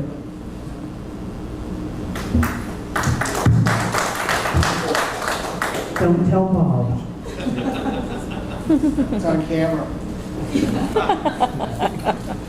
Hi, Peter Chase from Court of Madera, and part of Marin Deserves Better. So I got to sit down with the TAM staff and the Caltrans folks the other day, and it was a good meeting, and we had their attention, and I think we made some progress, but the fact is that there needs to be further progress. So in line with Mr. Marsh here, I think there's a lot of information that can be put forth to each of you about the exceptions and the possibilities that can come out of our efforts and their efforts together. And I really hope that you guys will direct the staff to listen to the next round of options. What we found in this group of 3 of us and several of Caltrans was that there were specific issues they had that they felt could not be met. As I looked at the list of initial TAM comments to our design, there were 12 comments in response to our plan. Of those, 6 comments were design related, and if you look at them carefully, are very similar to the 13 exceptions that they have in their own mandatory design features and the 9 exceptions to the advisory design features. So I'm asking you guys to look at these because we are asking for very little, very different from what they achieved in their own design. You go look at it, the shoulders that we asked for are similar to their shoulders. The lane widths are about the same. There's a lot of similarities. We have some common ground. I think we have to work with that. You guys can consider the northbound options. On a side note, I have spoken to engineering contractors that I'm familiar with. We talked a bit about that in the meeting, and we offered up some options for doing the land bridge. Since then, I have spoken with some Bechtel people that are very familiar with Caltrans options, and they agree that this can't be worked out. It's a matter of staff directing everybody to go forward, wrap their head around it, and say, make it work. Just as staff worked with their options and exceptions, you can look at some of our options and say, yes, let's make it work, design around it. We're not the guys with the answers, you guys are the ones with the answers. Please look at our plan, figure out how to make it work. Thank you. Jean Ricky from Larkspur, and I'm afraid I've gotten a little glycemic because I'm missing my dinner, so I hope I can make sense here. I heard someone say that if you're not finding solutions, maybe you have the wrong assumptions. And it's really hard as just a regular person going to these meetings and seeing what's been proposed by elected and appointed officials and hired people, to see what you come up with. And then until I think this working group process deserves better and all the rest that's been going on, to see that there's a lot of intelligence and common sense in the community. And I have been consternated for some time that on the federal, the state, and the county, and the city level, that it seems like a lot of our elected appointed officials are forgetting that they're really here to represent us. And that we have to be a profound part of this whole process. And I know that this has been going on for a long time, and you'll say, well, where were we before? Well, I think, first of all, most people aren't generally aware of what's going on. And then even when, there begins to be the flares going up, there's not always today in this great media age for the regular person to know what's going on. I worked on the anti-San Quentin prison expansion in the early 1990s. And people were reading the IJ, and when they read the IJ, they saw what was going on, and we got a grassroots movement going that stopped that expansion. But today, when you talk to people, a lot of them don't take the IJ, they don't read the IJ online, and so it's very hard for an everyday person to know what's going on. And so tonight, when I hear things get tabled because you're not sure what it is that's going on and what needs to be done, I applaud you.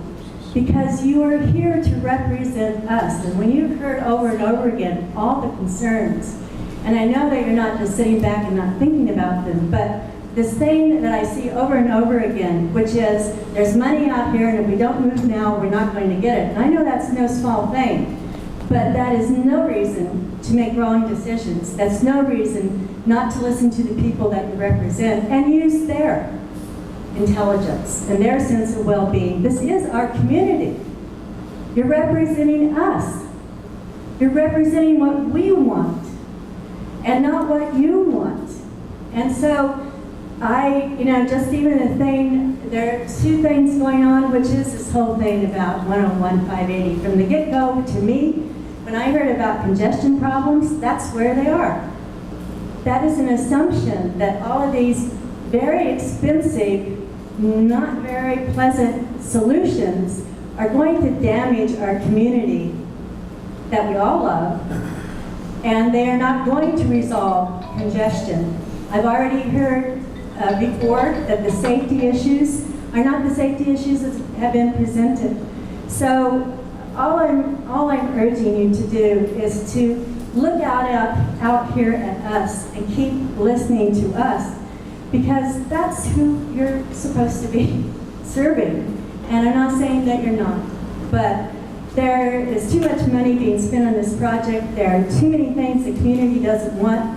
And besides that, there are all the other things that are going on that aren't getting coordinated. The smart train, 4-story garage at Larkspur Ferry building. Larkspur wanting to have that because 100 people can't get on a ferry every day, and yet we're supposed to be trying to take cars off the road so that you won't even need, to have a 4-story ferry building. And we're expanding highways at the very time and making it easier for people to drive around at the very time that we're saying we want cars off the road. So there's some big, in my mind, very big disconnect that's going on, and there's lots of money being spent.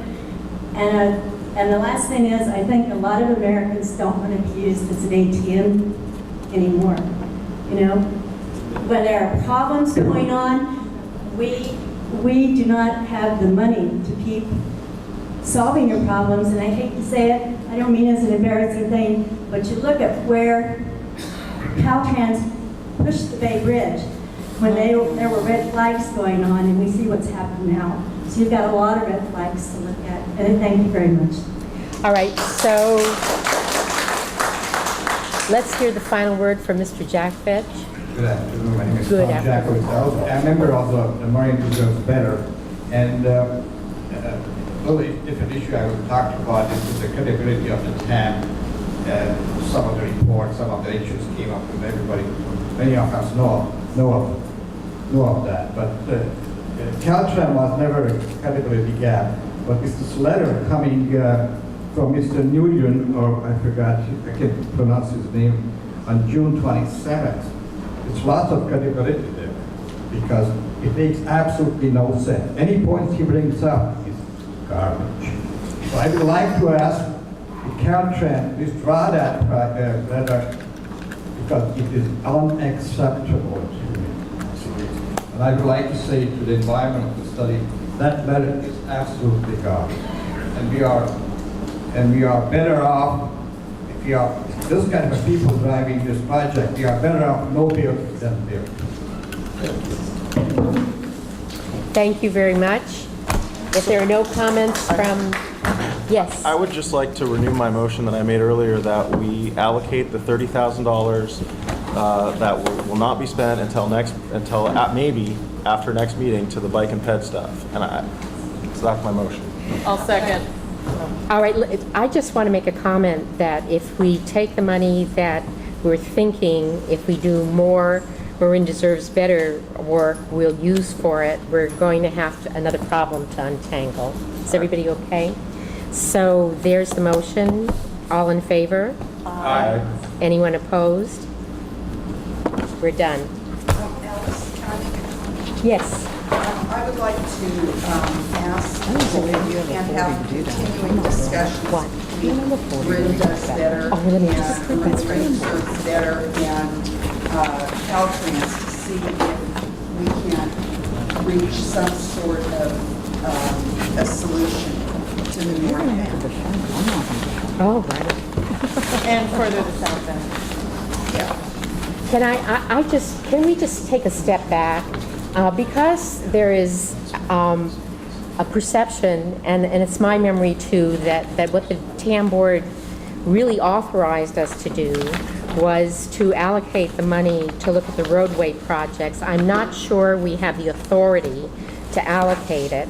So maybe what we can do is carry it as a recommendation. We'll carry it back to the, we'll carry it back to the TAM board as a recommendation. Does that run into a problem because of the time that it doesn't meet until, what is it, the 22nd? That then, that there isn't that participation until after the 22nd? I just didn't know that had to be... It is a problem when you don't have the authority to allocate money and you allocate it, so...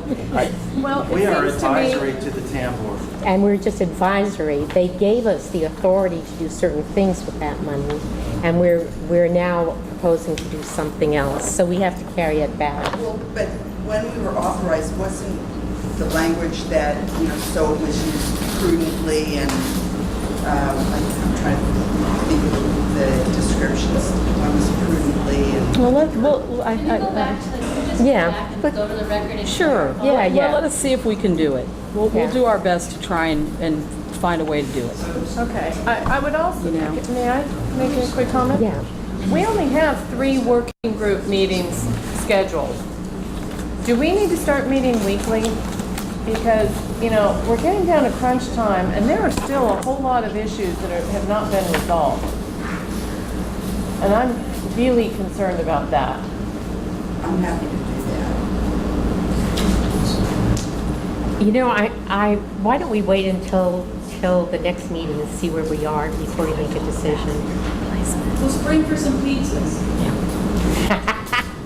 Beer would be good. Motion to adjourn. Second? All in favor? Aye. We're adjourned. Thank you all.